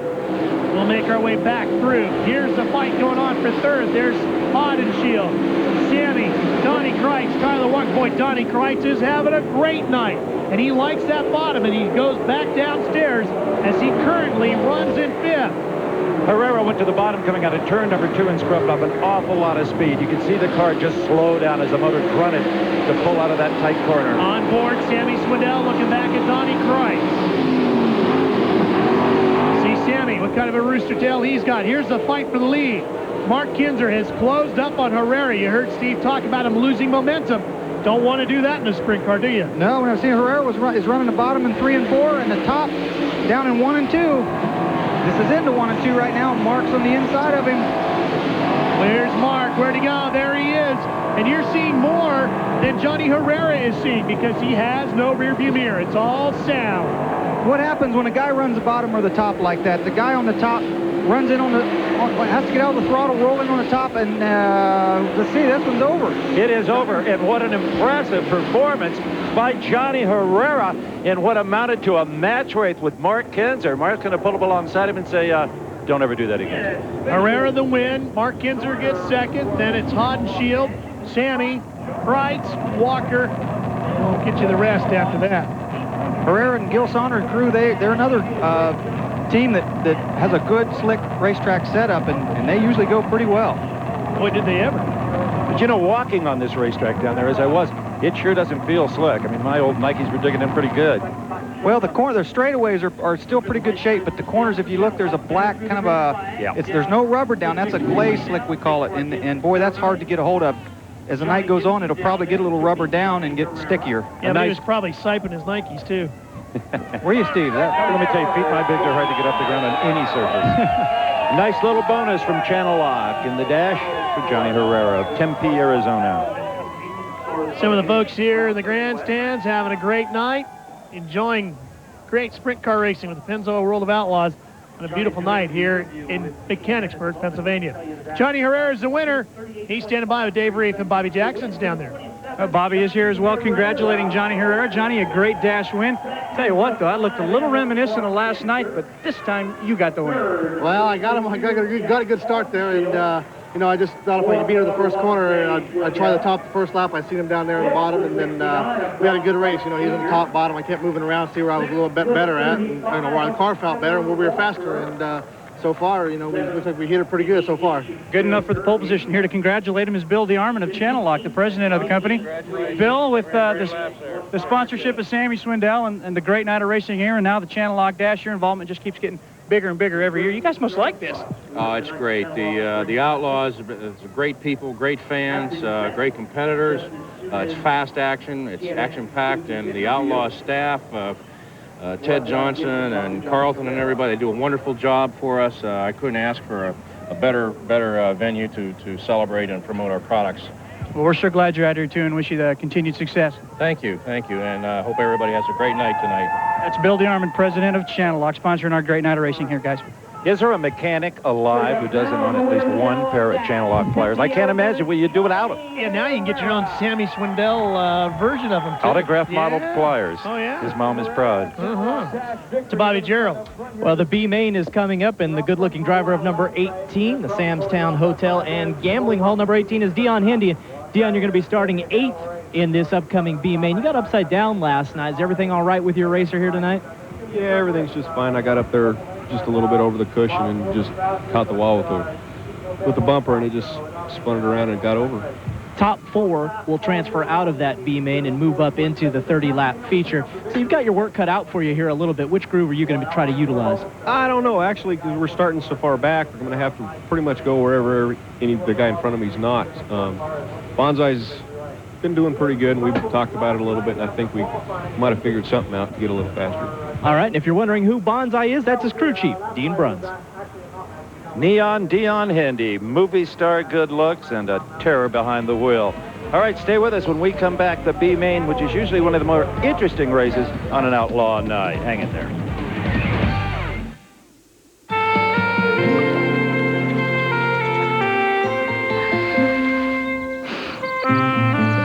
In search of a new scent, Snuggle didn't settle until he found that clean, peaceful fresh that only comes after the rain falls down. Oh, Eureka! Introducing Fresh Rain Snuggle Fabric Softener. Breathe deep. Here at the first hole of the Cooper Tire Invitational, a tough par 8000, dogleg left from San Francisco over the Mojave. A quick update, earlier leader Arnold Palmer in front of a pesky Giant O. Then he found the rough, and lots of it. Yet he seems to be moving along quite well. Bill? Thanks, Jim. Arnie, what are you using on this rough terrain? Cooper tires. All right, you heard it. Arnie, laying 6,020.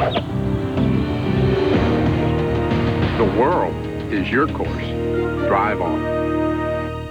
You better believe a pain like this, from a soul like this, will go on like this, live on like this, and look like this, give you pride like this, 'cause it's true. It's True Value paint, and you can't do better. It really is this good. Goes on like this, lives on like this, looks like this, pride like this. True Value paint. Great paint, great store. Hello, babe.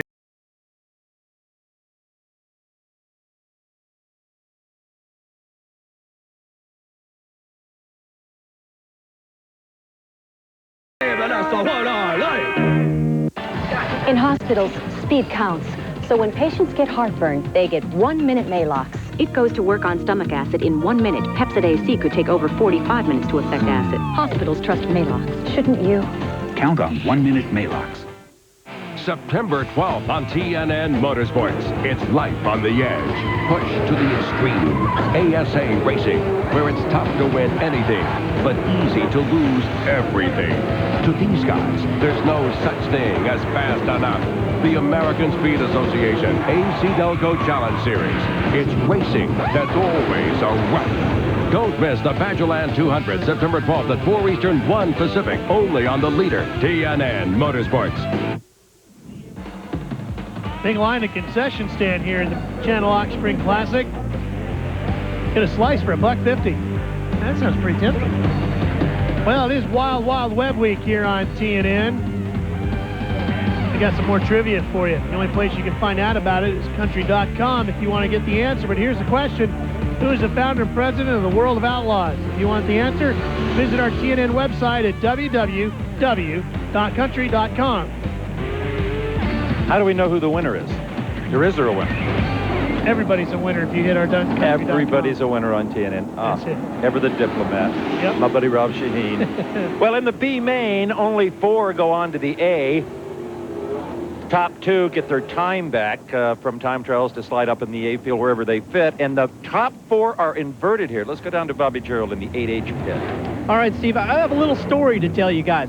Tim Riley is the gentleman who is standing next to me. He's from San Diego, California. And earlier this year, when TNN was at Las Vegas Motor Speedway, he came up to Joe Gertie's crew chief, Brian Sperry, and said, hey, man, I'll do anything to help out. I'm just really looking for a ride to Georgia. You guys headed that way? They put him to work, and now here you are, a full-time World of Outlaws crew member. How'd that happen? I just went out and did it. You know, that's all it takes is taking the first step. I went out. That's what I wanted to do. I want to get on a crew. I love the racing, and went out and went around to all the crews, and Brian, he kind of went out on a limb and picked me up. Learned a lot of stuff. What's it been like for you? You're staying at all the, I'm sure, the finest motels in some of these small towns, and what do you do at home when the team is in Indiana? We just put cars together. You know, we keep working. Preparation is the ticket here, and we're always working on something. And I understand his living quarters are actually at the Gertie Engine Shop, correct? That's true. Sleep in Joe's, like, old bed. This thing's a relic from way back. And, yeah, it's not the finest, but it's in the shop, and we get her done. All right, a good story from down here in the pits. Steve, Ralph, Brad. Anything to go racing, huh, Brad? That's what it takes. A lot of dedication, a lot of hard work. Here's your B main lineup. Remember, 4 cars coming out of this going to the A.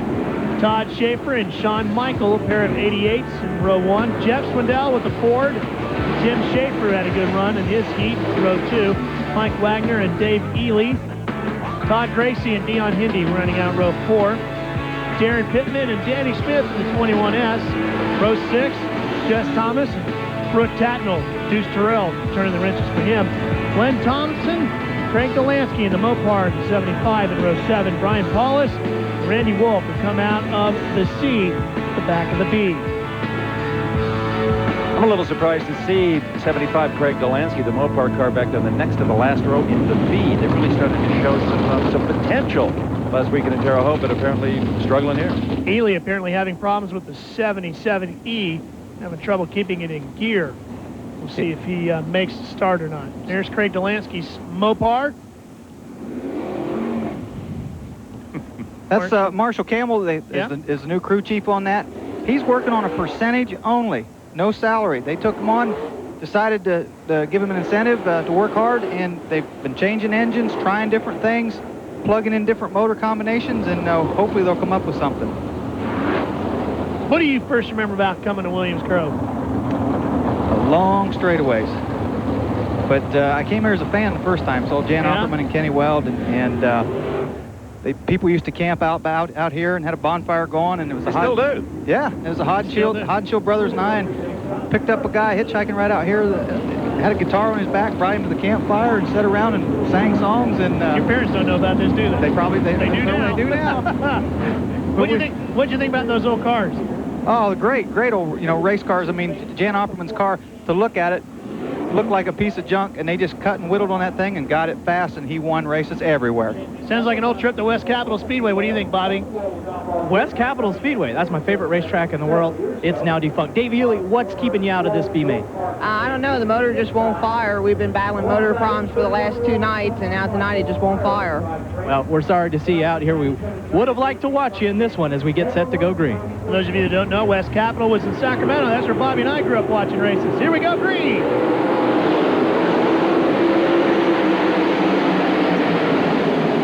Tim Schaefer really hunting, trying to get that red car through.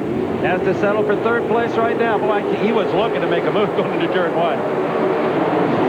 Everybody just searching around all over the racetrack, trying to find out where their race car is suited best. Coming to the line over 3 wide, Michael Schaefer. Your top 2. Schaefer in 3rd. Jeff Swindell 4th. Harris Schaefer's up in there. Todd Schaefer's in the white 88. Tim Schaefer's in the Apple Chevy number 12. And they're no relation as of nope. Brothers we had earlier, but they're no relation. Sean Michael was the winner at Lincoln Speedway in Pennsylvania earlier this year. Boy, he is really going to be a terror, this young guy. See what happens there when a guy runs the top of the racetrack. They keep their momentum up, and the guy coming off the bottom literally has to run up off the bottom uphill a little bit, and the guy on the outside can just shoot back by coming around on the outside of the racetrack. Todd Schaefer in the white 88 has 3 feature wins this year in Pennsylvania. None of them here at the Grove, though. Now watch coming off here. Schaefer on the outside's got to run. See him pick up speed coming off the corner, but Tim still was able to get up and hold him off. And it's so worthwhile to pick up that position, to be 2nd instead of 3rd. 3rd, you tag the back of the A. 2nd, you get your time drawn back, might be in the middle of the pack. That's right, and Tim Schaefer, pretty good timer here at Williams Grove. He was the fastest qualifier last night. Interval back to Jeff Swindell in the 104 car. Jeff is here in his head, just what I said. I got to get up there and get my time back. I don't want to tag the back. I've got a prayer. That Ford getting a little bit better, too, lately. Yeah, they've been doing a lot of searching, like the Mopar we talked about. They've been changing things. Jack Cornett, new engine builder, and they're searching, and Jeff thinks they're getting closer every week. That 104 plus octane boost car really coming on strong. Another good-looking flame car. Oh, baby.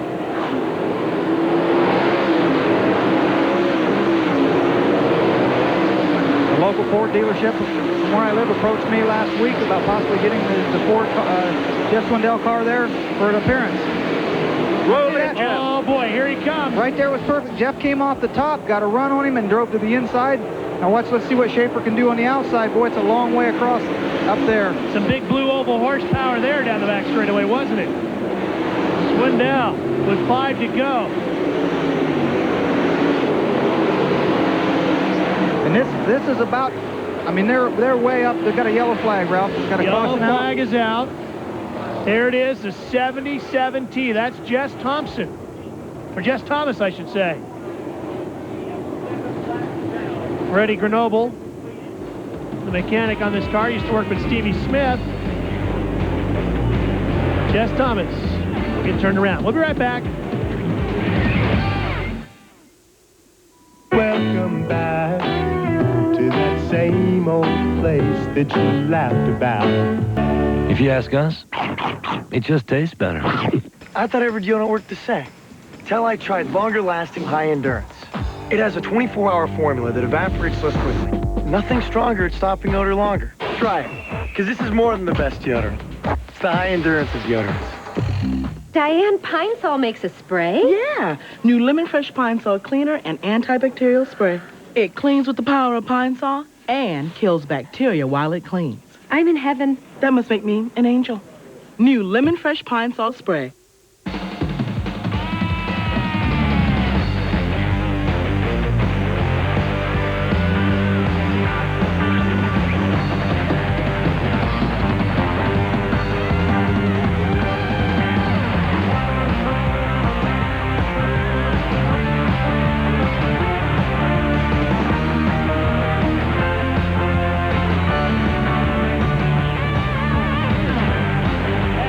Have we finally got this? Yes. No. I love it. Bobby Jackson has a restart cone on the front straightaway. Oh, They that did is this, fantastic. Did this at Lernerville Tuesday night was the first time for it. Oh, Years you're ago, holding on, did they do this years ago?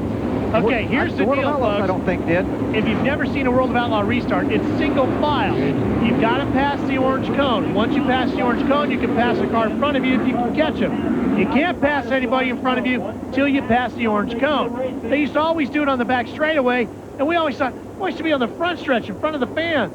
Well, apparently, they're giving it a try. Way to go, Ted, Bobby, Carlton. We love it. That's what they're going to do, we're told, for the rest of the year. And part of it is a fuel savings as well, because they're not wasting turns 3 and 4. And with these small tanks, and we saw at Terre Haute when they ran out of fuel, embarrassingly, with 4 laps to go, and he looked every little bit else. Shawn Michael leads him to the orange cone. Whoa, the fans love it. Pounding their hands together.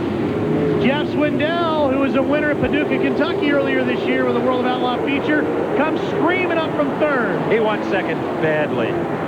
Shawn Michael, I am really impressed with this young man, the driver of the 88M, the yellow car in the lead.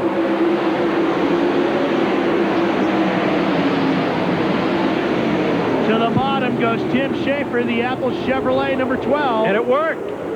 Or did it? Look at all the three different grooves those guys ran. One on the bottom, one in the middle, and one on the top. That's a good racetrack. Yes, it certainly is. Oh, and he got him. Coming out of turn 4. Got a nice fight through the middle of the racetrack. Now, what can Jeff Swindell do? Can Jeff Swindell make something happen? Here he comes. He follows the same line almost going into turn 3 now, drops a little lower. Now, this is the line Schaefer took coming off of turn 4 to get by for the lead. Jeff just can't quite get it done yet. Todd Schaefer still runs in the final transfer. He's back and forth. This is by far the best battle of the track. Jeff got There's him. a slide job for them. Oh, Shawn Michael not a bit intimidated, went between him and the wall coming out of turn 2. Now he's got him, Brad.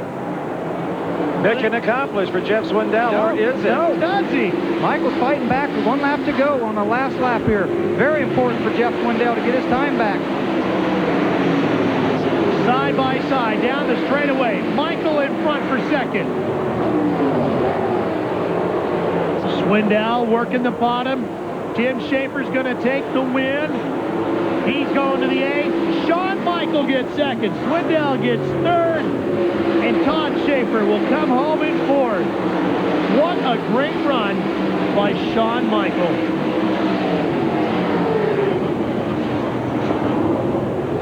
Wow, I am really impressed by him. For only his 3rd year, he raced micro sprints, and he's doing a tremendous job. Dave Reed. I'm down with Joe Gertie, an interesting bystander of the B main, just kind of watching and seeing what's going on out on the racetrack. 4th qualified car tonight. You're starting 7th in the A main. How does the track look? It's kind of pretty dry, but it's pretty similar to last night, actually. It's actually got some of the looser stuff cleaned off of it tonight. They kind of watered it there right before they got on TV, and it's helped it quite a bit. I think we're just trying to figure out right at the moment here what type of tires to pick and where to race on a racetrack. Right now, it's pretty good on top and bottom, so it's a long race. We'll just see what happens. 30 laps, and it's also a mind game as well, as you can see. A lot to think about down here, guys. Brad, last night's track here even slicker and dustier than tonight. Well, it was a little bit dustier, but, you know, and that lays on top of the racetrack and does make it slicker or harder to get a hold of. tonight, as you just heard Joe say, a lot of that's been blown off and things, and I think the track's going to get some rubber down in the corners before the main event's over. And the track crew will also have a little time to maybe do a little massaging on the surface now. Yep. Last night, toward the end of the race, they started getting a little rubber down. They could feel it. It was only 20 laps, so it possibly will tonight. The Channellock Spring Classic. You can only see it live on TNN. Don't miss it. If I could fall asleep right now, I'd get 6 good hours. If I could still get 4 hours, 4 hours is okay. I've done without sleep before. I can do it again. If you can't sleep, if things you've tried leave you groggy the next day, your doctor has a breakthrough approach to sleep therapy you should know about. Sleep Solutions from Searle. Drop into Chevron and play Tic-Tac-Tecron. You could win a '99 Mercury Mountaineer instantly. Or collect to win the $100,000 cash prize. There are millions of great prizes, even Jelly Belly Beans. So drop what you're doing and play Chevron's Tic-Tac-Tecron.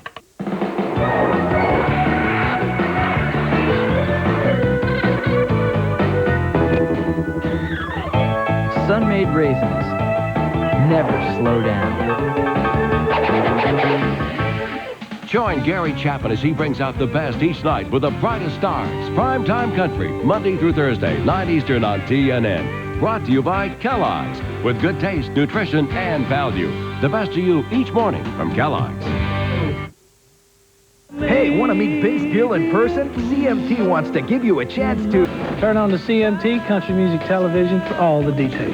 CMT's Meet Me in Vegas Vince Gill Sweepstakes, coming soon. The new CMT Request Line, the show where you pick the stars. Vince Gill. Terry Clark. You pick the videos. You dedicate the songs. You can even be on TV. To make a request, call 1-900-288-4CMT or point your browser to country.com. That's all it takes. Turn on to country. Turn on to genuine CMT. Turn on to the CMT Request Line. Monday night at 7 Eastern.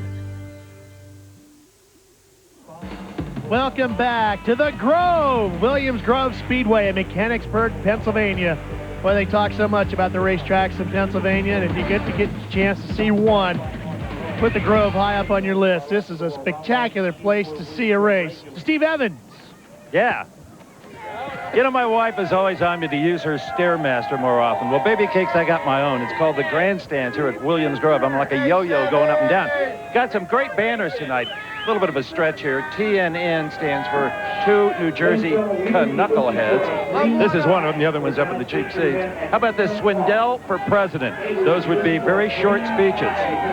Make Al Gore look like Jay Leno. Oh, we got a PA Posse, huh? That's some nice artwork. Anybody else got a banner they want to get on TV? Put it up. Another welcome, TNN. All right. Gary, Bobby!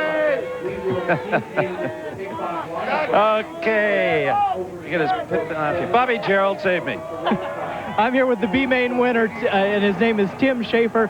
Steve Evans just up there in the stands having a little fun up there, Tim, but you did a very nice job in that B-Main. The low groove was working well for you. Yeah, we was been struggling last night. It was good early, which then we didn't change much for the feature, and it kind of burned us. So we made a lot of changes for tonight, knowing the track was going to be slicker. So, I mean, it's helping us now, but we need to get a little bit better, I think, to be able to run up front. You'll have a decent starting spot upcoming in this feature event, but how amped up do you guys get as the Pennsylvania Posse when you know that these outlaws are coming in to steal your money? Well, it's always nice to try to take some of the money away, but, you know, you get fired up a little bit more because I think we're very competitive, and I think we can race with them. So. All right, well, good luck to you in tonight's feature event, Tim. All right, thank you, bud. Tim Schaefer, the driver of number 12. So Ralph Shaheen's sentiments, I echo them of Jack Hewitt. I'm going to be rooting for those guys really, really hard on Sunday come the Indianapolis 500. Well, we'll be rooting for your favorite when the A feature rolls out, hopefully when we come back here live on TNN Motorsports. Brought to you by Yamaha, makers of the new line of Bear ATVs. Yamaha, 'cause out here, bears rule.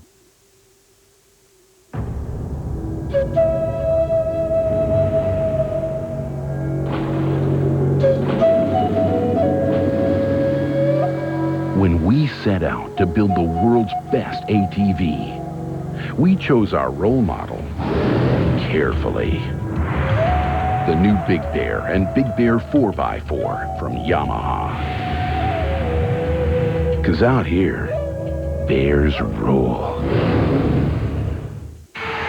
4 tires fueling out the door. Feel the heat radiating out of your skin. It's nasty hot. We asked some of the hottest guys in the pits to switch antiperspirants. Ultra dry degree, body heat activated. Wow, I've never seen this before. When your body heat rises, Degree Ultra Dry's powerful new form releases extra protection when you need it most. This is one of the few products that can keep up with me. It kept me dry, ultra dry. Worked better than my old stick. New Degree Ultra Dry. Now more than ever, your body heat turns it on. The proof is in the pit.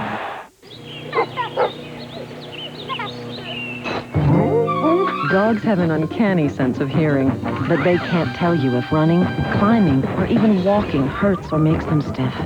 So it's up to you. To help keep your dog active and healthy, ask your veterinarian how Rimadyl has relieved arthritis pain for more than 500,000 dogs.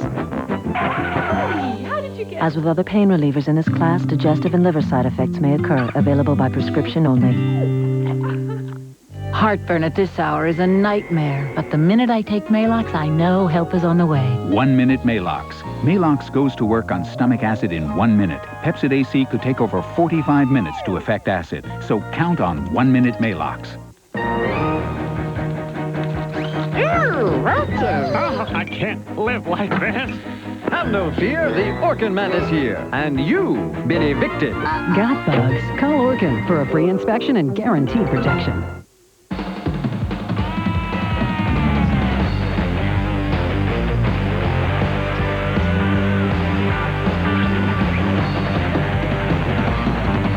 Back live on TNN Motorsports, the Pennzoil World of Outlaws, the greatest show on dirt. This program has run so smoothly tonight, theirs, not necessarily ours. They're taking a little extra time to groom the racetrack for this tremendous A-main. And the crowd here, they're such loyal sprint car fans. They're loyal, they know what's going on. Taking this time is going to make for an even better race. You know, there's been a couple of years I wondered if Mark Kinzer wasn't frustrated watching his own father out winning championship after championship with not him in the car, but his cousin Steve. I also wondered if Mark wasn't frustrated last year, or maybe felt he made a bad decision foregoing an outlaw title to race in the NASCAR Craftsman Truck Series. So we decided, hey, there's a lot of questions we could ask Mark Kinzer. Why don't we sit him down, get a camera, good cameraman, good interviewer, and here's the piece as we did it.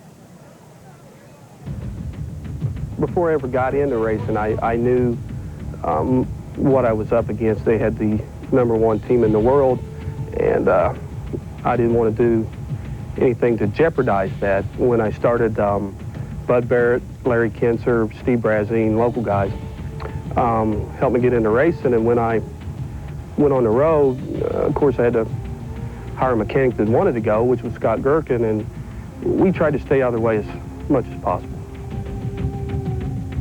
To be honest, as good as they was, there was a point where I didn't think I'd ever run for my father, you know, and got to where I was having some success on my own and with my own teams, and I just didn't ever dream there'd be a chance that we would be together, and I had no problem with that.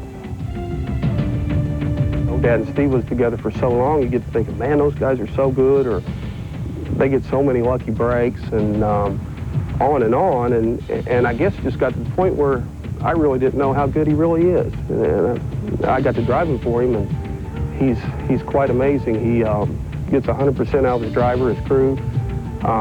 He goes to win every race, and you better be there to do the same. I do feel that I've earned some respect, but I do know running my own program and jumping into his program and immediately having double the success, that the man, it's just simply amazing how you could double your wins and fast time 42 times a year. He's down there on a Sunday for 16 hours. I really got to a point where I didn't really know how good he was, and now I know. I do love the sprint cars a tremendous amount. I wanted to try the truck series, and I guess running so well with my father that to be quite honest with you, I thought I could jump into anything and win. There was not one doubt in my mind that I wasn't going to go down there and whip those guys. And it didn't happen. It's probably, without question, the most humbling experience of my life, and to realize that I'm not God, and maybe he is. Well, certainly Carl Kinser celebrated all of the wins with Steve Kinser, over 400 of them. But when Mark wins, and I noticed this last year, there's a special light in his eye that was never there before. He's loving this racing with his kid, and right now he's with Dave Reeve. And Steve, we're up on the front stretch. Carl getting a chance to check out the racetrack here. You got to be pretty proud of your son. Yeah, we came from 5th last night and won the race, so running real good, and I'm quite proud of him. I asked Mark the same question. You guys haven't been as dominant this year as you've been in the past. Do you think the competition's just catching up a little? Oh, yeah, a lot of the teams stepped up, and the competition is a lot tighter than it was last year, and so it's going to be a real competitive season for everyone. Well, Ralph, you may think it's kind of strange that I'm driving Carl Kinser up the front stretch here in the work-in push truck, but there's a very good reason for it. The encore presentation. You've seen it once, but you haven't seen it again. Show them this, Carl. Here we go. Check this out. I love it already. There you go. Hey, you know, funny thing about that is Carl caught Mark off guard as much as he did the rest of us at Terre Haute last week. In fact, Stu Murray, the president of Workin', who is here again tonight, was telling Brad, you and I earlier today, that he had talked to Mark, and Mark said he hadn't seen his dad do that in about 12 years, and he'd have bet anybody that Carl probably couldn't do that anymore. But apparently that was an old family trick around the house. Yeah. Carl used to do that all the time when Mark was just a young kid. Speaking of kids, those of us at TNN got to tip the visor to Lynn and Todd Bodine, who became proud parents of a beautiful baby girl just yesterday about 11 a.m. I know that's a big thrill for the Tabasco driver. Way to go, Todd. He was grinning from ear to ear in the garage area at Charlotte as he was running out to catch up with his wife and his new baby daughter. Congratulations, you two. All right, let's check in with Bobby Gerald. Ralph, you guys talked a lot about the horsepower that it takes to pull a sprint car around the big half mile here at Williams Grove, and we're standing alongside Ron Shaver, who happens to build the motors for not only the Amoco number 93 that you see behind us, driven by Dale Blaney, wrenched by Kenny Woodruff, but also Tyler Walker's car. Ron, how about it? How much of a strain does this track put on the engine? Well, Bobby, the Williams Grove racetrack is one of the toughest racetracks on a sprint car engine in the country. It has very long straightaways, tight corners, so you have to gear the car real low to go around the tight corners, and then it has to scream its brains out down the straightaway. You're turning in excess of 8,300 at the end of the straightaway, so there's a lot of wear and tear. And in a big race like this, sometimes the motor's done after the race. It just depends. Last week we talked with Earl Gertie a little bit, and we mentioned some of the price tags for these engines these days. Right around $30,000. Is that what it takes? Yeah, between 30. An Outlaw motor can be as high as 35 if it's got real lightweight components. And how many races can you get out of a motor like that? Somewhere between 5 and 15, depending on the track that you race at. Now, is there a lot of money to be made in the engine business? Because I'm sure there are people out there in America right now saying, over $30,000 for a race engine. So, I mean, are you Mr. Moneybags now, Ron? No, not quite. It's more a passion than a money maker. It's it's a living, and we do about 250, 300 engines a year, and it keeps us moving all the time. Oh, I bet. And we do see this guy at every racetrack all across the country, really big in California, and with two here tonight in Pennsylvania, Steve. You know, the guys that push start these sprinters all night long are volunteers. They bring their own trucks. They burn their own gas. All they get is maybe a hot dog and a free admission, but they love doing what they do. But tonight it's a little different situation with the extra time we have available to us because of the smooth running of this show. They came out and they put a little bit of water, not a lot, just a little bit. And you can see they're directing the trucks where they want them to go. Kind of pan over there if you can, fan cam, and pick up the guy in the Pennzoil jacket. What they're trying to do is push that water down into the dirt. It doesn't do any good laying on top. It just becomes kind of soupy-like. In fact, it'd be worse than no water at all. But if you can get it down in the dirt, and then these pneumatic tires on the sprint cars pull it back up again, you got yourself a real good racetrack. Was I even close, Brad Doty? Steve, that's real close, Steve Evans. That's exactly what they're doing, just putting some of that dust, turning it back into mud and pushing it down in the racetrack. And that's on the straightaways. And they're washing a little bit of the dust off of the black part up there. And it's going to do nothing but help this racetrack. Okay, the guys that finished at the front of the B main have been given enough time to put some tires on it, some fuels in it. They're just about ready to pull up to the gate. And we will have the A feature for all the money and all the points coming up.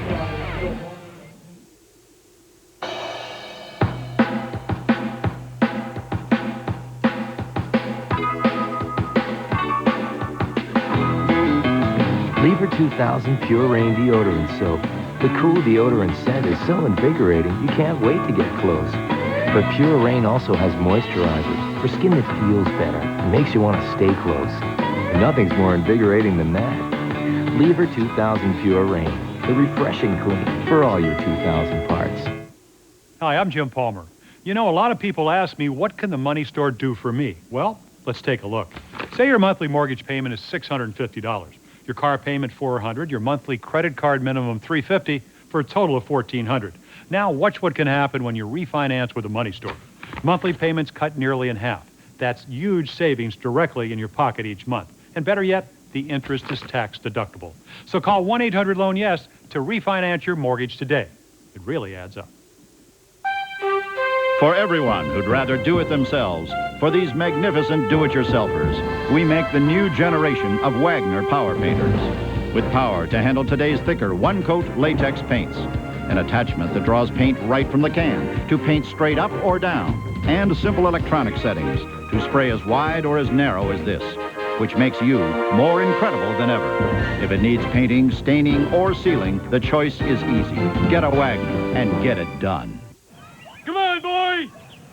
Bart's Butterfingers so butterfingery. Hit a homer, dude! Crispity, crunchity Butterfinger from Nestle. Nobody better lay a finger on my Butterfinger. In racing, there are no second chances. You blink, you lose. You win. It's a rush. Split Bar, the choice of NHRA Winston Pro Stock champion Jim Yates, because performance is everything. Split Bar spark plugs. What a rush! Labor Day on TNN Motorsports. I'm ready. So am I. They're all ready, because this is not just a track race, it's the granddaddy of them all, the 44th Annual U.S. Nationals. It's gonna be wild. See exclusive 3-hour coverage from Indianapolis Raceway Park with the best gathering of cars and drivers to go down the quarter mile. It all starts Labor Day at 5 Eastern, 2 Pacific, and it's all on the leader, TNN Motorsports.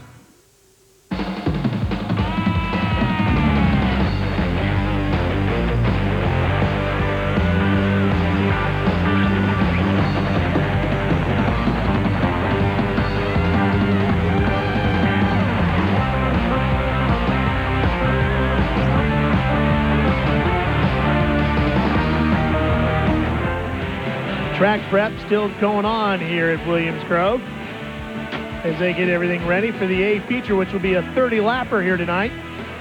Channellock Spring Classic. To Bobby Jarrell. Ralph, starting 12th in tonight's A main is the 1997 World of Outlaws Rookie of the Year, Mr. Donnie Schatz. And Donnie, the 12th starting position, how's that suit you? Well, compared to last night's, it's pretty good. We missed the show last night, and we feel a lot better tonight. This Gambler car is working pretty good. The motors are running great, so we're just happy to be starting 12th, and maybe we can get closer to the front. You started off this season really like gangbusters. You had the second-place finish at Devil's Bowl, then struggled a little bit, but it seems like you guys are starting to hit your form again.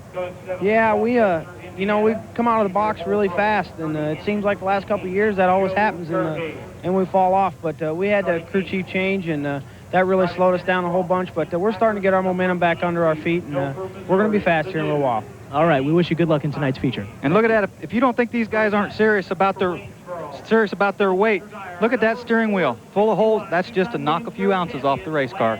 You done that to your kid's BMX bike yet? Yeah, we shouldn't talk about that. One of those lightweight pieces broke last weekend. Did it really? Yeah, you jinxed us the weekend before. Well, actually, he went down first, and then it broke. So I felt a little better about that. Sure, Dad. Yeah. Trying to get into that lightweight stuff. I know you've been out in the shop drilling holes all over that thing. I know you have. I know you have. Steve Evans? Well, one crew chief told me he'd like to drill holes in his driver's head, but that's another story. A lot of racetracks have some kind of a signature feature. Maybe it's a big timing tower, a food court, or something the fans remember and they really enjoy.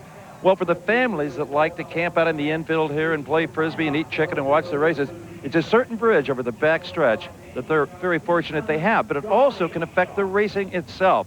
Bobby Gerald, well, he's a big bridge fan, and he filed this report a little earlier on. Bobby Gerald on the bridge of Williams Grove County.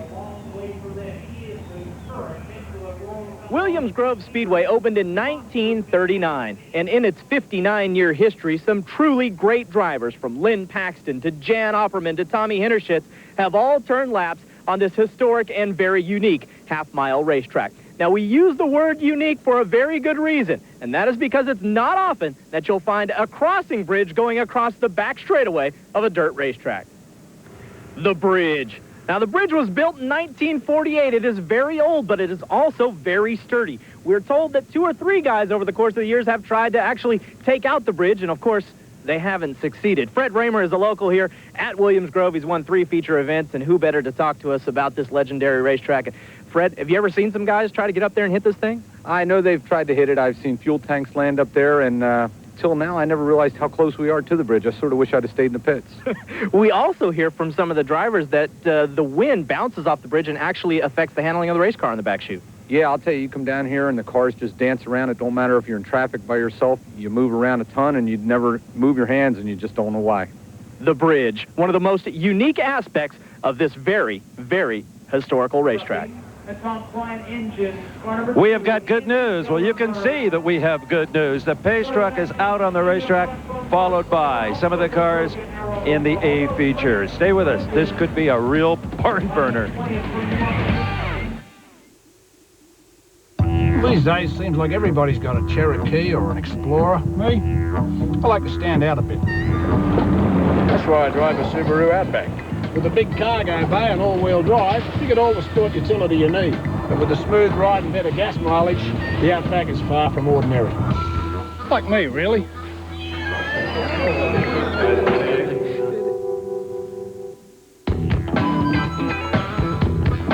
What a weird-looking bunch that was. Excuse me, pal, but could you shut your lid? What for? I got my favorite automatic Vanish Blue drop-ins. Yeah, well, too bad your germs don't always vanish. Well, gee, all toilets can have germs in the water. Not me. I have Clorox Automatic. With so much Clorox bleach, every flush kills 99.9% of germs. You mean mine doesn't? No. So put a lid on it, huh? Clorox Automatic Toilet Cleaner. It kills 99.9% of germs. Welcome back to Williams Grove Speedway. How you doing, everybody? Ralph Sheen along with Brad Doty. And no, we're not in a tanning booth. Doty left his at home, didn't fit into the van. But the lighting in our booth, not exactly perfect, although we got some pretty nasty cobwebs up here, though. But a great view for the sprint car races here at Williams Grove. This big half mile providing us with some great racing, as you can see where we're located high above the racetrack, up above the score stand here on the front straightaway, right behind the start-finish line. Cars to the A feature now out rolling around, getting ready for tonight's main event, the Channellock Spring Classic, Bobby. And Ralph, I'm standing alongside Jerry Russell, who represents Eagle Chassis, is the man behind Eagle Chassis, a new player on the World of Outlaws circuit for 1998, but Jerry's a familiar name in the sport. Jerry, how many cars do you have going here tonight? We got about 10 here tonight right now, and we had top 5 quick time 1 through 5 tonight, and it's very unusual. Tell me a little bit about that. We just talked about engines with Ron Shaver. As far as the chassis go, is there a big difference from your brand through the other brands? Well, we just try and make the car, you know, the best quality as we can, nicest, lightest piece out there, so the parts will interchange from one car to another car. When you buy one of our cars, you don't have to worry about changing the parts over. All right, thank you very much. Jerry Russell from Eagle Chassis. He's down here, an interested observer, because he's got a lot of guys in this feature.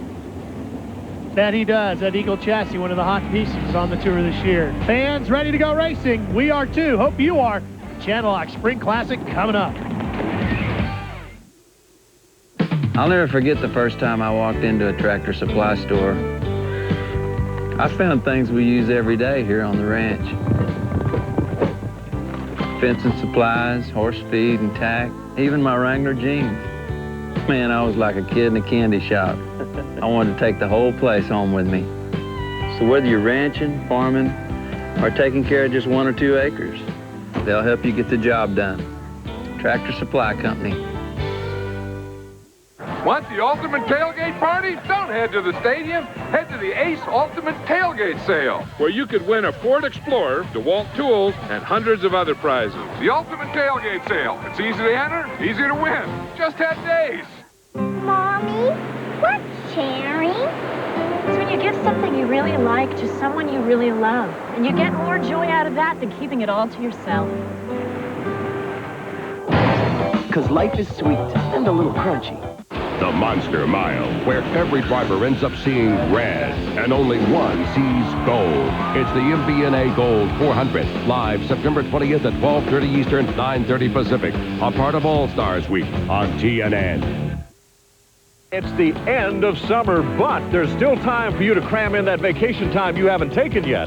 With Opryland Hotel's end of summer vacation packages, the fun starts at just $189 per person. Room-only rates start at $49.50 per person. Experience 9 acres of tropical indoor gardens, the Wild Horse Saloon, the General Jackson, the Grand Ole Opry, and on select dates, spend an afternoon with my celebrity friends and me. Call now. It's just like going to summer camp, only the food and accommodations are a whole lot better. You name it, I ate it. Cookies and cake and donuts. You know, whatever the kids were eating. I was fat. I wanted to get healthy. I lost 43 pounds on the Slim Fast plan. Slim Fast made it easy. I don't have to worry about measuring, mixing, weighing food. It's great. It's a healthy way of life. 23 vitamins and minerals, protein, calcium, fiber, all the balanced nutrition like a healthy meal. My energy's amazing. It makes my life fun. Slim Fast, every day. Balanced nutrition for a healthy life. I'm much happier now. Welcome back, everybody, to Williams Grove, Pennsylvania, and this is the reason we came tonight.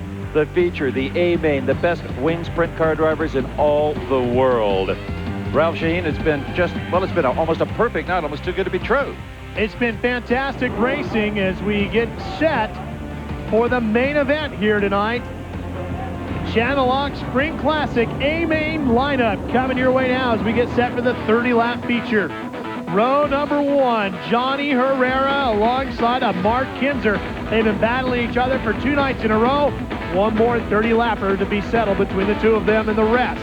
Jack Haudenschild and Sammy Swindell, the 97 champ, make up row number 2. Donnie Kreitz, he's the fastest of all the Pennsylvania guys here tonight. Can he get one for the posse? And the young Californian, Tyler Walker, quick timer here tonight. He's on the outside of row number 3. Joe Gertie alongside of the dude, Danny Lasowski, back in row 4. Row 5, Lance DeWeese in the brick car with Tim Schaefer. Freddie Raymer, Fast Freddie in row number 6, the winner in Lernerville earlier this week. Donnie Schatz in the 15. Stevie Smith, the points leader, coming into tonight in row 7 with Greg Hodnett.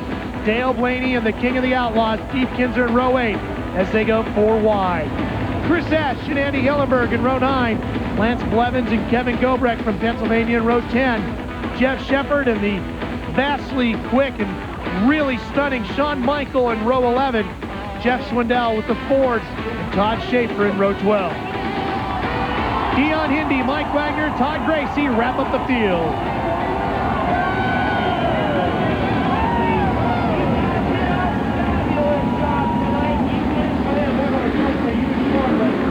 The onboard cameras will be bringing us a great up-close and personal views. Johnny Herrera starting from the number 1 slot. He's got 2 looks for you tonight, one off the front and one off the back. There's the Casey's General Stores Housby number 47 and the Channellock number 1. The 1997 Pennzoil World of Outlaw champion, Sammy Swindell. He'll have 2 looks for you as well. If Mark Kinzer has a good race here, guys, it'll take a heroic effort by Stevie Smith to hang on to this points lead. It may be the last time we say that for a while. Stevie Smith in the points lead. Dave Reed. Guys, one guy to keep your eye on tonight will be Lance Blevins. Shortly before he pushed off, he handed me some very exciting information. He's in a bonus situation tonight. George Kingsbury, the owner and CEO of Up Close Phone Cards, put a little incentive money in his pocket tonight. He's already got a $500 bonus for making the show. If he finishes in the top 10 tonight, he'll pick up an extra $1,000. Top 5, $2,500. If he should win this thing, he'll pick up $5,000. So he's got his elbows up. He's excited about this one. Well, he starts at 19th. Got a ways to go. The youngster, Tulsa, Oklahoma, Broken Arrow. Lance Blevins. Here we go. We're coming green to the Channellock Spring Classic.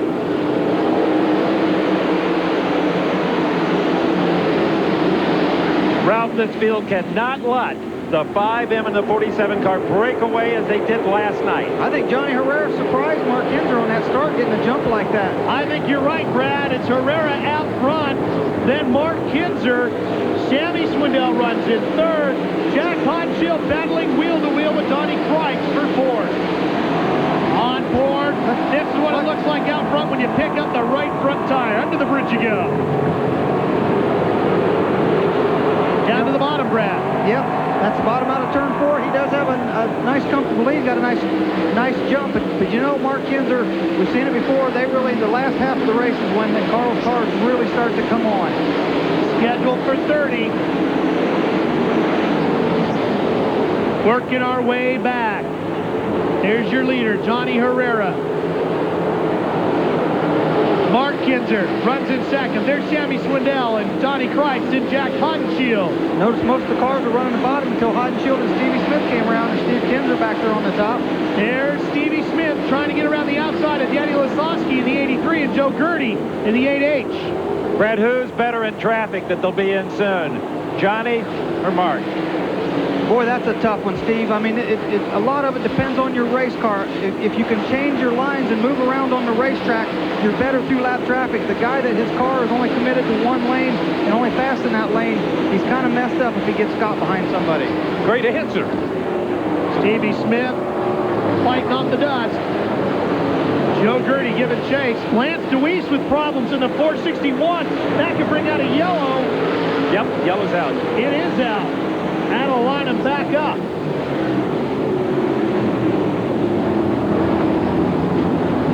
DeWeese in the 461, the brick car, coming to a stop. Well, we'll get Lance pushed off, see if they can get him fixed and refired. We'll be back to Williams Grove for the Channellock Spring Classic.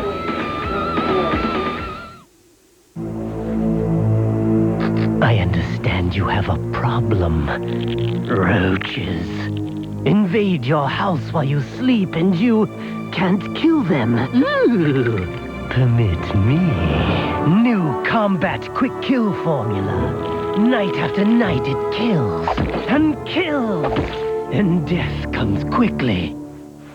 I like that. You sleep. We'll wait up.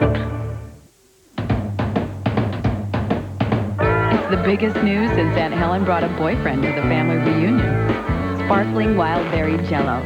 I just added club soda. Wild, wiggling berry tastes bouncing around together and tiny bubbles that burst on my tongue. Yeah, bubbles. I don't think the family will ever get over it. Sparkling wild berry jello. Smile more. There's also sparkling sugar-free. Just 10 calories, just as wild. Dad, aren't you forgetting something? Oh, right. 10-10-3-2-1. You were the one who told me we save over AT&T on every call if we dial 10-10-3-2-1, then 1, and then the number. I love when you listen to me. Yeah, we even save 50% on calls over 20 minutes. That's right. You know, last month we were on the phone with your grandmother for a half an hour, and it cost less than $2. So I guess, Dad, the only thing you have to do is remember to dial 10-10-3-2-1 first. So remember... 10-10-3-2-1. I got it. At Pep Boys, our ASE-certified technicians will install Ray Bestis lifetime brakes for as low as $59.99 after rebate. Pep Boys. Cars like us. People love us. Wendy's Chicken Caesar Pita is filled with fresh vegetables and chunks of chicken wrapped in warm, soft pita bread. Finally, something so delicious, you feel so good about eating. Wendy's fresh stuffed pitas. Feel good. It's a win-win situation. Welcome back to Williams Grove here in Mechanicsburg, Pennsylvania. We'll be going green next time by the cone on the front straightaway. Kevin Gobrecht's 92 and the 461 of Lance DeWeese went behind the wall. Gobrecht now bringing the 92 back out onto the racetrack. Stevie Smith, the guy to keep your eyes on, gentlemen. He has moved from 13th to 6th. Point leader on the move. There's the Ingersoll Rand number 19. And again, he runs the coil-over cars, their own design, and generally, the coil-over cars work better on a slick racetrack, but they've proven it works good on wet racetracks, too. Here we go. Looking for the restart. On board with your leader, Johnny Herrera. for the working 5M of Mark Kinzer. He got him and then is about to give it back.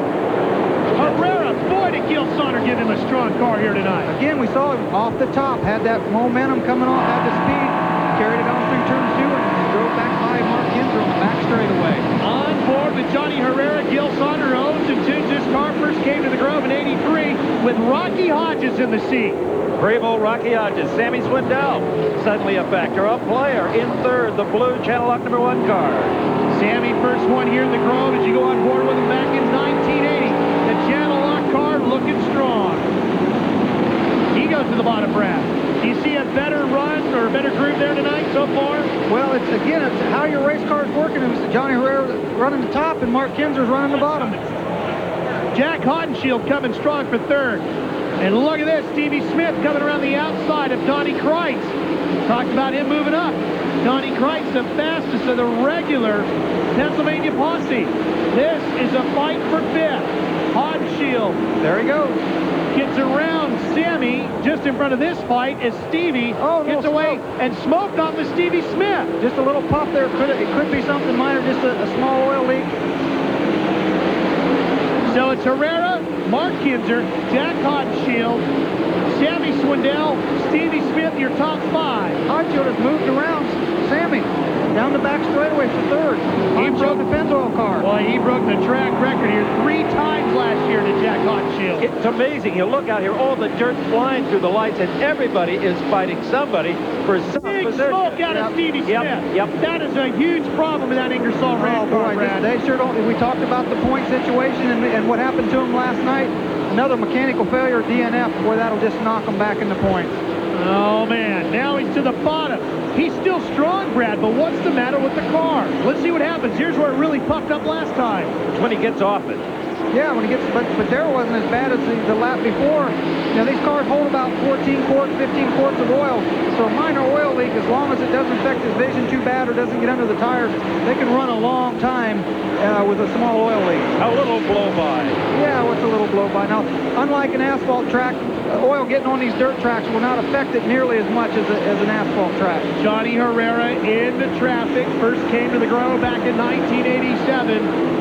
He's got Jeff Shepard in front of him. So we go on board with Johnny Herrera. Hollywood, as Steve Evans nicknamed him a couple of years ago when he won on TNN. Maybe going to do it here again tonight. The Albuquerque, New Mexico driver. He ran strong last night. He led Mark Kinzer in this same fashion last night. As Brad said, we've all said sooner at one time or another. Here comes Mark Kinzer. The working 5M, working the outside as Herrera got awfully close to Jeff Shepard. Now see, Herrera had to move to the bottom. That's his first time he has ran the bottom in 1 and 2 all night long.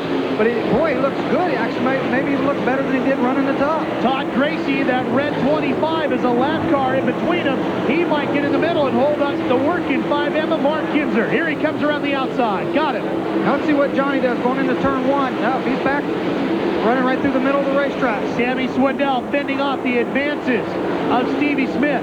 That's for fourth. Johnny Kreitz right behind him in the light blue number 69. Johnny Kreitz having a great run. Jack Hodenshield, he's up to third. And look at Sam slicing and dicing. Stevie's going to get by. Stevie got him. Smoking motor and all. Boy, that Ingersoll Rand car looking awfully strong. Oh, right up on the wall. Sammy, now watch this. He'll turn the car and get back under it. He drives back by him down the back straightaway. Unbelievable racing action here tonight at the Williams Grove Racetrack. The Channellock Spring Classic. What a show. Boy, just slide jobbing each other back and forth. Now see what Sammy did there. He moved down to try to block him, but Stevie's going to dive to the bottom and slide back up in front of Sammy. Slide jobs. What a black art, Brad. Look at this, back and forth. And Donnie Kreitz is running the bottom, battling with these guys. This is a 3-car fight for fourth. This is out of turn 4, a couple lap cars right in front of him. You'll see Kreitz just on the bottom. See him? See the blue car just in back as they go around the lapper of Jeff Shepard. So a 4-car fight for third, look for at fourth. I mean, there's Kreitz. He's going to take fifth. Talked about it earlier. Kreitz he runs McCurry tires. They like a slick racetrack. He's got a lot of laps here. It suits his setup for the racetrack the way it is. Slicing through traffic. Sammy Swindell holds on to fourth. Stevie Smith runs in fifth. Donnie Kreitz runs in 6th, and they're all battling it out here at Williams Grove.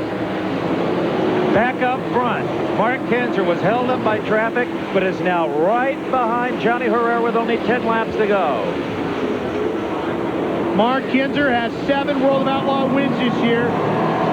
3 of those preliminary nights, 4 of them on the feature nights. Look at that shot. What he did, he come off, Johnny Herrera came off the bottom of the racetrack and slid up in front of that lap car, and you can see the lapper have to lift just a little bit. His hot shield's on the outside right there coming off the corner, trying to get around Mark Kinzer. That yellow blur, the Pennzoil 22 of Jack Hodenshield. Right here there, he comes to the outside of the working machine of Mark Kinzer. Hot had to go in the middle of the racetrack and lost some ground right there.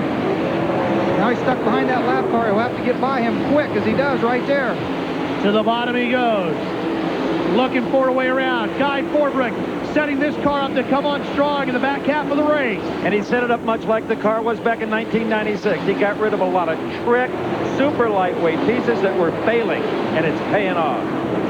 Screaming down the back straightaway. Mark got away from him a little bit out of turn 2 as Hod closes back. And the best thing for Johnny Herrera would be for Hodenshield to get up there and show Mark Kinzer to rattle Mark just a little bit and get the race in Hodenshield instead of the racetrack. That'll give Johnny Herrera a chance to get out and go. That's what's happening. Shawn Michael goes upstairs. Mark gets to the bottom of it. Where's Hod? There he is. Right up on that outer groove. Sticking that big right rear up in the cushion off the turns 3 and 4 here at the Grove, right up along the fence line. Well, Jack's lost a little ground here in the last lap or so. Seemed like every time he'd gain and get close, something he'd get. And Johnny Herrera, the 47 car, looking for his first Outlaw featured victory of 1998. This is out of turn 4. Out of turn 4 right there. There's a lap car between Johnny Herrera and Mark Kinzer. Boy, this race is winding down. Johnny just has to... Now look at this. He's lapping Fred Raymer. Boy, he is flying. Oh, and Raymer holds him up a little bit. You see the nose dropping. You saw John. Boy, that hurt him bad. He just had to lift there for a little bit. Now he's going to squeeze underneath of Fred Raymer out of turn 4. And he has no idea how far behind him Mark Kinzer is. Some of these teams do run radios, and they stay in contact with the crew. Under race conditions, it's hard for the drivers to hear what they're saying. They have to wait for a yellow. Stevie Smith is going backwards. Steve Kinzer caught him past him. That motor has finally let go. And there goes the points lead for Stevie Smith. Oh, yep, boy. the Ingersoll Rand number 19 done for the night. That motor letting go. Will that bring out a yellow? I think he's gonna. Well, he's not gonna make it. I thought he could make it to the entrance in turn 3. No yellow flag yet, but he is stopped. Now the yellow lights come out on Working Woody. And a yellow finally comes out. What a tough break for Johnny Herrera. You know, this is what happened to Johnny last night. Yep. He was leading the race. And they had a few yellows, and Mark closed up, and then they had a red. And sure enough, you know, Carl did a little tuning on the car and came back and won the race. Wow. Boy, this Channellock Spring Classic has been one fantastic race here at Williams Grove. Stay with us. You don't want to miss the closing lap.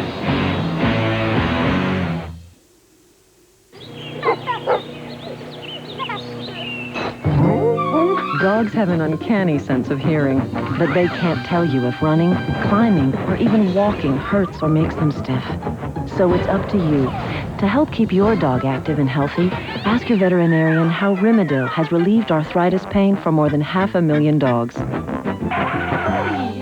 As with other pain relievers in this class, digestive and liver side effects may occur. Available by prescription only.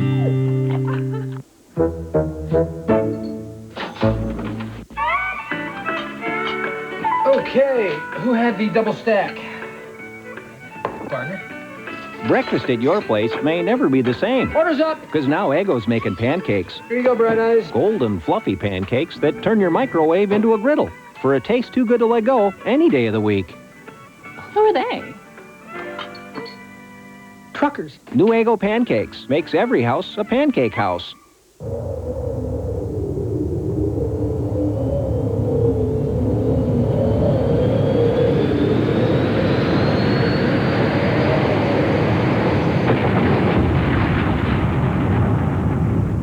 Boom, here we go. Cut it off. People are wild about it in the restaurant. People love this dish. Pork. Pork. Hey, guys, we're popular again. Yeah, with mashed potatoes. That is good, I guarantee. Are you running on all 8 cylinders? I'm a runner, a mother, a wannabe computer nerd. V8 isn't just juice. It's a full serving of the vegetables you need to keep you running on all 8 cylinders. How many cylinders are you running on? In hospitals, speed counts. So when patients get heartburn, they get 1-minute Malox. It goes to work on stomach acid in 1 minute. Pepsid AC could take over 45 minutes to affect acid. Hospitals trust Malox. Shouldn't you? Count on 1-minute Malox.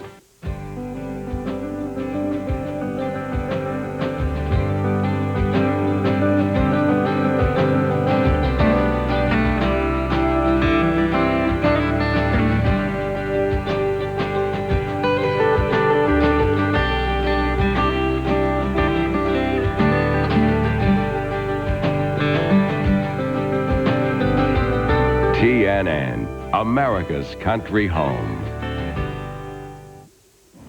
Welcome back to Mechanicsburg, Pennsylvania, the Channellock Spring Classic. Let's check in, Bobby Gerald.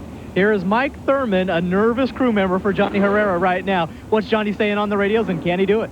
Well, I'm sure we can do it. We're going to hang in there. We're just going to try. And, you know, I just told him we had a couple lap cars in there and 3 laps to go. It's up to Johnny Herrera now. Dave Reeve? No radios over here in Camp Carl. In fact, we got one nervous crew chief who you can't get your hands on the car, so if he's going to win tonight, it's going to have to come from your son. Yeah, it's going to have to come from the cockpit, but with 3 laps to go with 2 lap cars in there, it's going to be tough. Did you set the car up for late? Well, yeah, we tried to get it right for the last 10 laps, but I believe we missed her a little tonight. I think he was planning on a 35-lap feature, guys. It's Fast Freddie Raymer in the 77, and then the 88 car of Schaefer, who is in between, Todd Schaefer, who is in between Mark and Johnny Herrera. Also, Andy Hillenberg has moved from 18th to 6th, so he's coming on awfully strong. There's the 2 lappers, Raymer in the red car and Schaefer in the white one. And how Mark handles those 2 cars is going to determine whether he's first or somewhere behind first. Yeah, but Mark's got Jack Hodenshield and Sammy Swindell right behind him. So, freight train coming after Herrera. Here we go. 3 to go.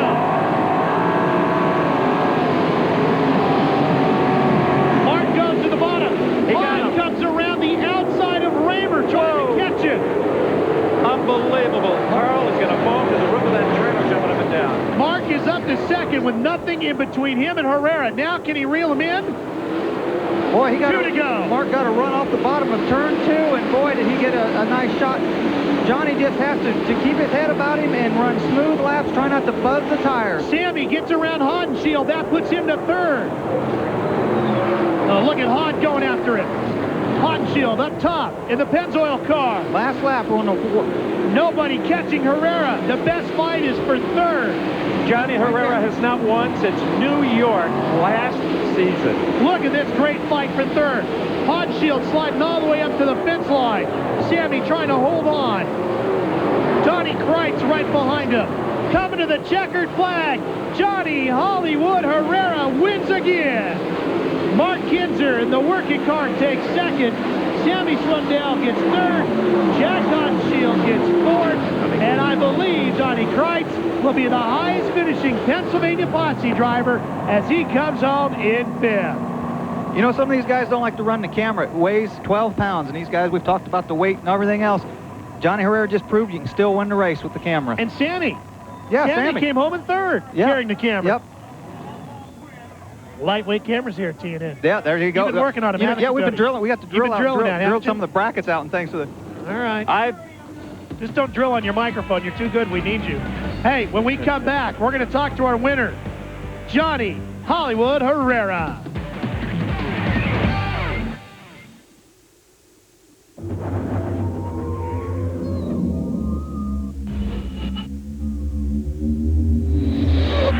Every so often, something comes along so good, it's almost evil.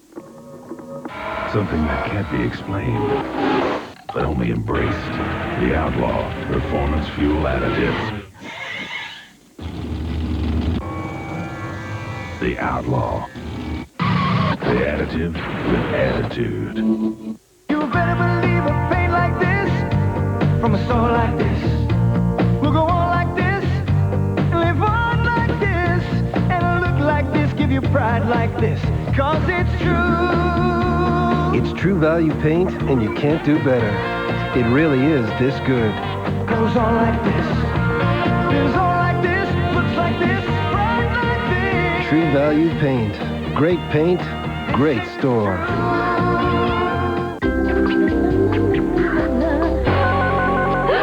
Got a clog? You want the best clog remover? Is it Liquid Plumber or Drano? They're all the same, right? Actually, one works faster than the other, which is nice. In fact, it's twice as fast, which is incredible. Professional strength Liquid Plumber Clog Remover. Whoa. Yes, there is a best.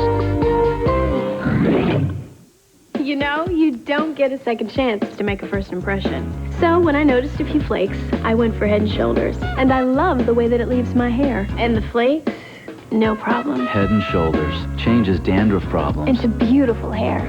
Diane, Pennzoil makes a spray? Yeah, new Lemon Fresh Pennzoil Cleaner and Antibacterial Spray.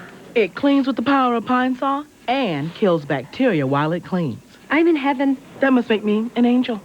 New Lemon Fresh Pennzoil Spray. Welcome back, everyone, to the afterglow of the Channellock Spring Classic World of Outlaws Sprint Car Racer at Williams Grove, Pennsylvania. And I've been coming here for at least a dozen years for this show and American Sports Cavalcade before that, and this was the most incident-free night I've ever seen at Williams Grove, which is a tribute to great driving and also the preparation of the racetrack, which was just spectacular. And speaking of spectacular, how about Johnny Herrera, who's with Bobby Gerald? Big hugs all the way around down here, Steve Evans. Just getting a hug from Mike Thurman. I saw Carl Kinzer give you the thumbs up. This has got to feel good, Johnny. Well, I tell you, we've been good all year. Had some, a few problems here and there, some bad luck, but it was ours tonight. You really got a great start. Well, I tell you, we had a great one in the dash, got another one in the feature there. The car was just worked flawless. The guys did a great job preparing it. The motor did a great job, and Goodyear tires, Maxim chassis. It worked great. Is it hard as a driver on the World of Outlaws circuit to not be anticipating that 5M or the number 1 coming up behind you? Well, we have them radios there, and I was kind of talking to my guy. I said, well, how's Mark? And he says, you're fine. Just keep doing what you're doing. He ain't got nothing for you. And, and they told me I had a couple lap cars there, but, we got stretched out. We got the Casey's General Store Strange Performance car in Victory Lane. And I'm not sure, Johnny, if you even know this, but Mark was able to clear both of those lap cars going into turn number 1, and he was on you. Well, I didn't know. I knew Raymer was running the bottom. When I passed him, he was running the bottom. So, I figured Mark was trying to get some hand signals to him to let him know where he wanted to go. So I just kept doing what I was doing, and it worked. $10,000 richer? What are you going to do with your money? Oh, yeah, it just makes up for all the bad luck we have had. All right, Johnny Herrera and the crew, very happy down here. Say hi to my family, my wife, everybody watching. Joe's having a good time in Albuquerque tonight, huh? Oh, you can be sure of that. Hey, that's the first win for McCune Motor in 1998. Mike Thurman, the crew chief, somebody you beat in a sprint car once before, Doty. He was his first win ever as an Outlaw crew chief. Ex-drivers make good crew chiefs. He was leading a race one time and broke, and I ended up winning it, and he was tough down in Farmington, Missouri. Let's check in with Dave Reef, who's down there with the Kinzer clan. All of them. There's Cindy Kinzer, little Carl Cole Kinzer. Carl himself saying we were just this far off. He had you covered tonight, no doubt about that. Yeah, Johnny, Gil and the boys done a real good job. I tried a lot of different lines on the track and went up to the fence and down to the guardrail, and nothing really seemed to make up much ground. A couple times I thought I might have had a shot at him in traffic, but they were definitely faster than we was, so that's kind of part of the race. And I want to thank Stu Murray's here from Working, and of course Ray Williams, California, Phil Durst, Lincoln, Nebraska. I'm sure they're watching tonight and proud of our accomplishments. How important was the start of this race? You slipped right into second. Were you concerned at that point that you might end up staying there? Well, we've come from farther back, so, I wasn't really sweating it too much there at the first of the race, but come about midpoint, and Johnny was making up about a car width or 2 car widths a lap. I started getting a little shook about that time. 3 laps to go. You got a couple of lap cars in between you. Tell us about that move to get by them. That was quite incredible. Well, actually, Fred Raymer and Schaefer there, them guys are awful good professionals. They actually give me the preferred line. They knew I was wanting to run for the lead, and they've been in that predicament where guys wouldn't give them the line, and being like I said, the professionals they are, they give me some room. Like you said at the top of the show, maybe not the dominating performance we're used to seeing out of you guys.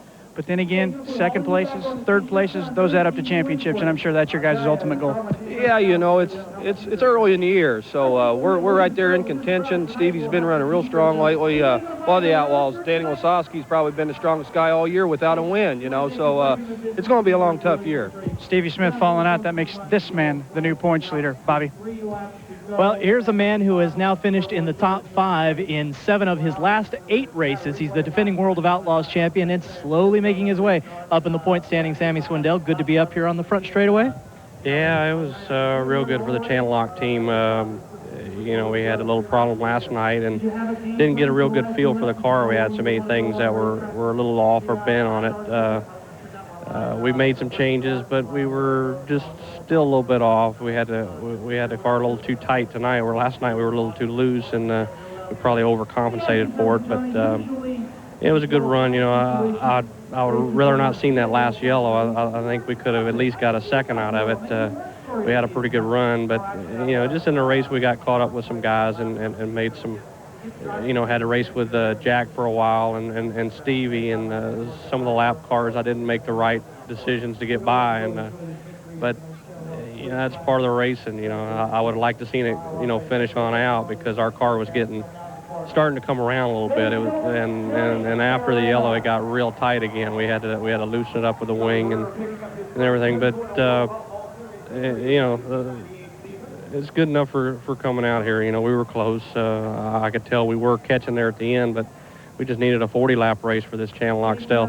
Not too many of those on the half miles. Now, we mentioned the point standings, and it's only Memorial Day or Memorial Day weekend, so still plenty of time left in the season. As a driver, do you start to worry about the point standings this early?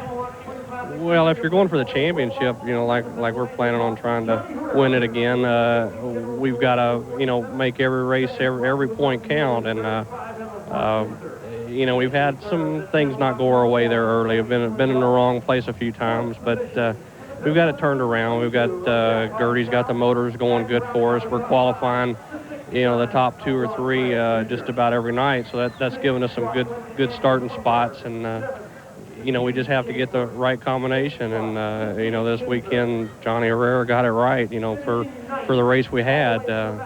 You know, we probably had a good car for a 40 or 50 lap race, but that's not the way it goes there tonight. Well, you are creeping up in the point standings, and it is a long season, so we'll look for more good things from Sammy Swindell in the days to come. What Sammy was talking about, tight and loose, what he's saying, when he goes into the corner, when the car's tight, the back of the car doesn't want to drift out or slide out like it should. In the front end, he wants to drive toward the wall. When you say the car's loose, the back end hangs real bad. You can't get on the throttle without spinning the tires, things like that. So he said he just missed a little bit and had the car a little bit too tight. Well, for those transporters that are already leaving, this is the Boulevard of Broken Dreams. But for Johnny Herrera, Mark Kinzer, and Sammy Swindell, for that matter, it's been a swell evening. We'll be back with a lot more from Williams Grove.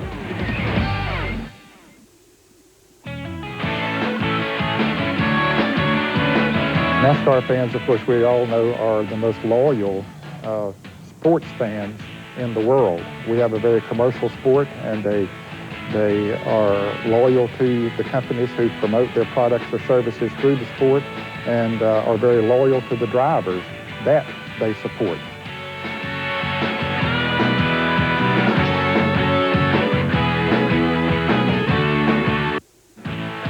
It still amazes me at how far they travel, how much time they give up, and how much money they spend to support our sport. But we certainly appreciate it. But there's something about the sport, and NASCAR Winston Cup racing in particular, that attracts fans, and once they are attracted, then it keeps them. That loyalty continues to build.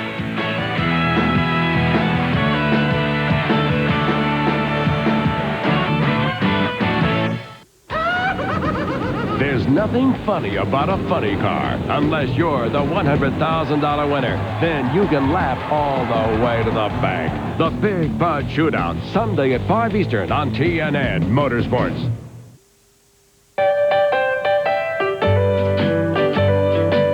Time Life Music presents Please help me, I'm falling. the classic hits. Just walk on by. It's the Classic Country Collection. On the wings of the snow white dove. 30 of the biggest hits in country music history. Welcome to my world. For just $12.99. Hello, Walls. Then audition other great classic country albums. There's no minimum to buy. Cancel anytime. They say don't go. But classic country's not in stores. Order now. Out in the West Texas town of El Paso. To order, call 1-800-972-9292 or send $12.99 for cassettes or 2 CDs plus $3.95 shipping to Classic Country, P.O. Box 94155, Oklahoma City, Oklahoma. Well, the crowd here at Williams Grove really not leaving. A lot of them are going across the racetrack. They're always allowed to do that after a Pennzoil World of Outlaws event, and they go in and get some autographs and maybe pick up a souvenir, and a lot of them are taking advantage of that with the early hour, only 10:30 here on the East Coast. Jack Hadenscheld had a big night and appeared to be, well, seriously in contention from the get-go. Dave? Steve, he certainly did, but he finished 4th tonight, and I know that never pleases this guy. 4th place tonight. Did you feel like you had a better car? Well, I think, you know, we probably had a 4th place car tonight. We were maybe a little bit loose tonight, so we'll just change it, and hopefully we'll be a little faster the next race. Sounded like that yellow that hurt a lot of the other people trying to catch her air. It kind of hurt you guys as well a little bit. Yeah, I think it hurt us a little bit. We were a little closer there before the yellow, and then we lost a spot on the yellow, so...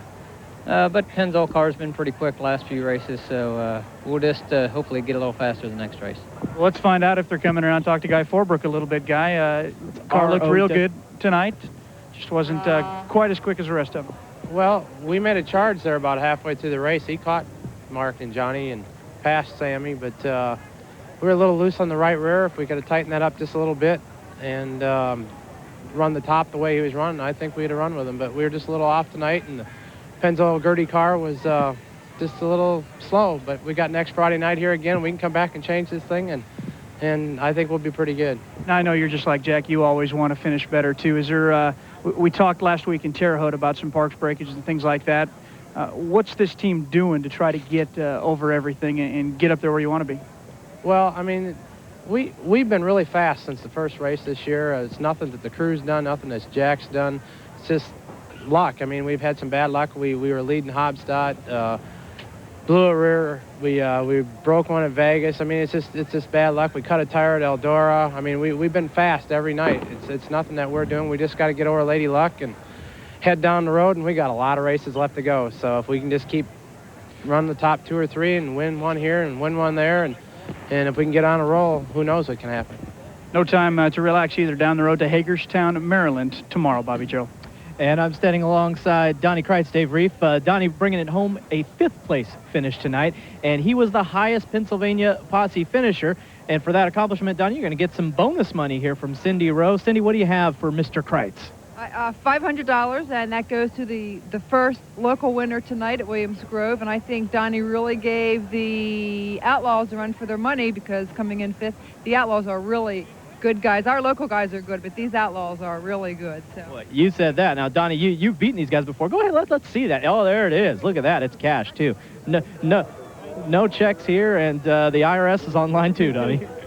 Yeah, I'll tell you what, we really appreciate this from Cindy Rowe, because like she said, these Outlaws are tough, and they always come in here and take all our money. So, you know, it's a nice little bonus that she puts up here for the Pennsylvania guys, and wish we could have been up there a little bit further, but, you know, 5th place is pretty good, so we'll take that. We asked the question to Tim Schaefer a little bit earlier, but how hyped up do you guys get when you know that the world's best sprint car drivers are coming to your home track?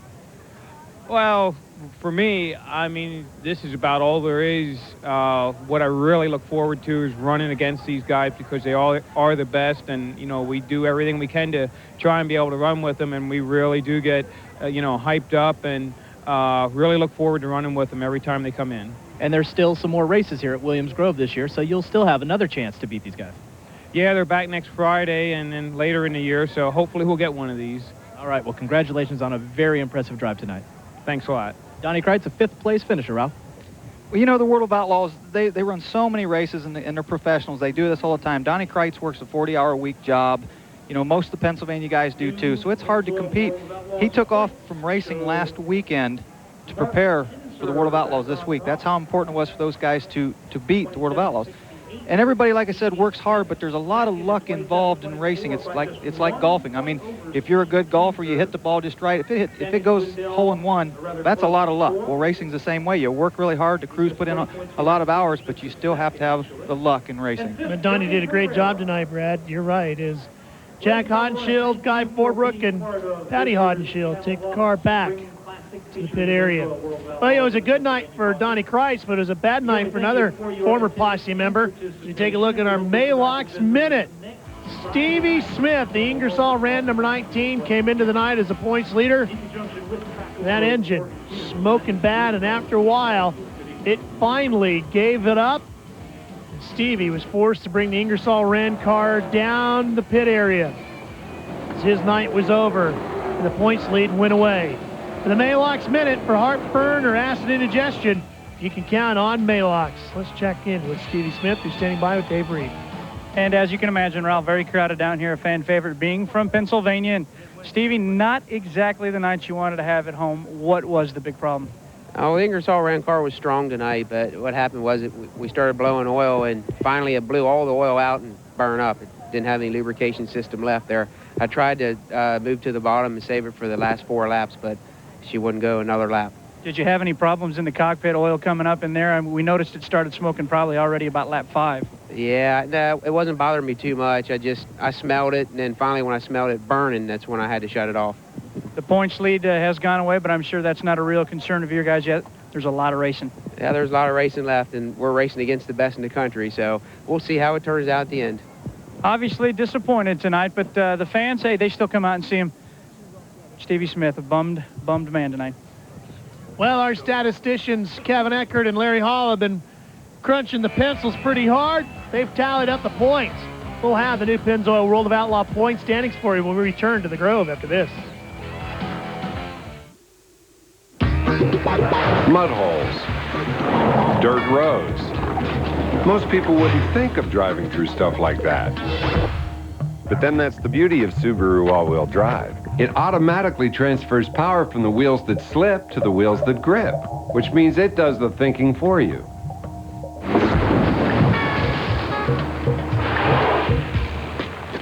Sorry, mate. Guess I wasn't thinking. Missing for 40 years. Lost pilot episode of I Love Lucy found. Well, I have an appointment to have my hair dyed. What? Now you can own the Lost I Love Lucy pilot. The show that changed the face of television comedy. Hand over that coat or I'll shoot. Wait a minute. Okay, go ahead and shoot. Start your collection with the Lost Pilot and get 2 other timeless I Love Lucy episodes for only $4.95 with subscription.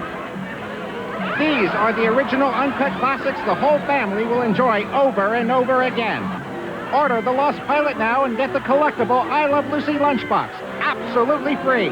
The lunchbox plus the video. That's a $35 value for only $4.95. Speed it up a little! So don't miss this incredible offer. Call now.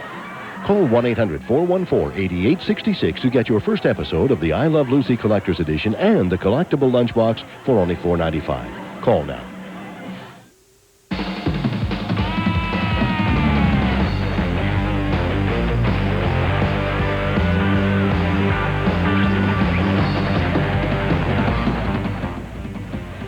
We're back, and the transporters are coming in. Let's show you the full field rundown from the Channellock Spring Nationals. Johnny Herrera was a rookie winner back in 1986, Rookie of the Year. Tonight he's a winner here at Williams Grove. Mark Kinzer takes over the points lead. Sammy Swindell, Jack Hodenshield, Donnie Kreitz, the highest finisher of the Pennsylvania posse. Jeff Swindell went from 23rd to 9th. Danny Lasowski with another top 10. He'll keep moving up. He's well up in the top 10 in points this year. Tyler Walker comes home 11th. Started the night off as the fastest qualifier. Dale Blaney brings Kenny Woodruff's Amoco car home 13th. Don't forget the Amoco Knoxville Nationals coming up in August. You'll see that right here on TNN. Donnie Schatz. Shawn Michael, that 88M, finishes off 19th. And guys, I was very impressed with him. He's a good racer. I mean, we've talked about it earlier. The the best thing you can do in a race car is get a lot of seat time. That's how you learn. And boy, he's going to be great in the next few years. Tim Schaefer, 7th place, is his best of his World of Outlaw career too, as well as you take a look at the finish of the field of 27. Now, those highly coveted World of Outlaw points. Mark Kinzer takes over the points lead from Stevie Smith. The King, Steve, he's creeping up into this thing, just 1 point behind Stevie Smith. Sammy Swindell has made the prediction earlier this year, I will win another championship this year. And Johnny Herrera, guys, he's right there as well. You know, I have to take Sam semi-serious on that because he's not a boisterous kind of a guy. Sammy does not make declarations like that. And you're right. I mean, look, you're right in the eye and tell you that. It's kind of like Winston Cup. If you lose the draft, if you have one bad race, you can slide from first clear to 4th or 5th in a heartbeat. The only good news about that, Bobby Gerald, is there's another night of racing with the World of Outlaws almost every other night. That's right. So, you know, as we talked about with Sammy, it's a long season. There are a lot of points to be made between now and the end of the year. And a guy who earned some points tonight the hard way is Jeff Swindell. You mentioned it earlier, route from 23rd all the way up to 9th. And, Jeff, I know you were helping me with the calculations here, but get this. Over the course of the last 2 nights, counting B mains and A mains, he passed 33 cars in 74 laps. Did I get that right? Yeah, that's pretty good. You know, if this was a 500-miler, we'd lap the field a few times, you know. So it's just a bad situation qualifying. You know, we had a little bit of problems last night, and then tonight went out to qualify. We had a good number and run down into 3 down there before we took the green flag, run through the choppy stuff, kicked the floorboard up, knocked the brake up, locked it in, and knocked my foot clean off the gas pedal. I mean, it was just one of those things, you know. And then early on, everybody was running around the top, and then everybody turned around and went to the bottom, qualifying the last part of the qualifying, and it just killed us. You know, the bottom came in, and we was just in the wrong place, you know, so we're just starting in the back all the time. We're talking a little bit about the point standings and what's going on there. Am I saying the right thing here that it's maybe a little too early to start thinking about? There has been great parity with the World of Outlaws, but when do you really start to make that final drive? Well, I don't think it's really a final drive. I think you got to keep putting them together every night. You know, that's the key thing. You know, we have been starting at the back here lately, but we've been struggling and getting back up in the top 10 on a regular basis too. So, you know, we get back into starting up front like we did there for a couple of weeks, and we was 1st and 3rd and right in the top 5 all the time. We just need to get qualified good and start running back up front. You know, the 104 plus octane boost crew has just really been busting their tails, and you know, it's just a heartbreak to have to start so far back and run the B mains and stuff that we've been doing here lately. But you know, the Ford power's coming along. The J&J chassis is working real nice. I'm getting a handle on that. I talked to Carl a little bit today. I reminisced with him in the parking lot today about what he did last night. So he helped me out a little bit. He really wasn't far off from the way I ran the car last night, but I trotted a little bit more towards his way tonight, and the car felt a lot the same. So, you know, I feel good about that. My setup is still close to what he's doing. So, you know, that was real nice of Carl to do that, you know, to try to help me out. You know, we've been struggling. So, you know, he's the mastermind. So if you need an answer, you need to go to him. The hardest working driver in show business. Anytime your setup's close to Carl's, you're probably in the hunt. Oh, there you go. Turn the wheel. Make better noises.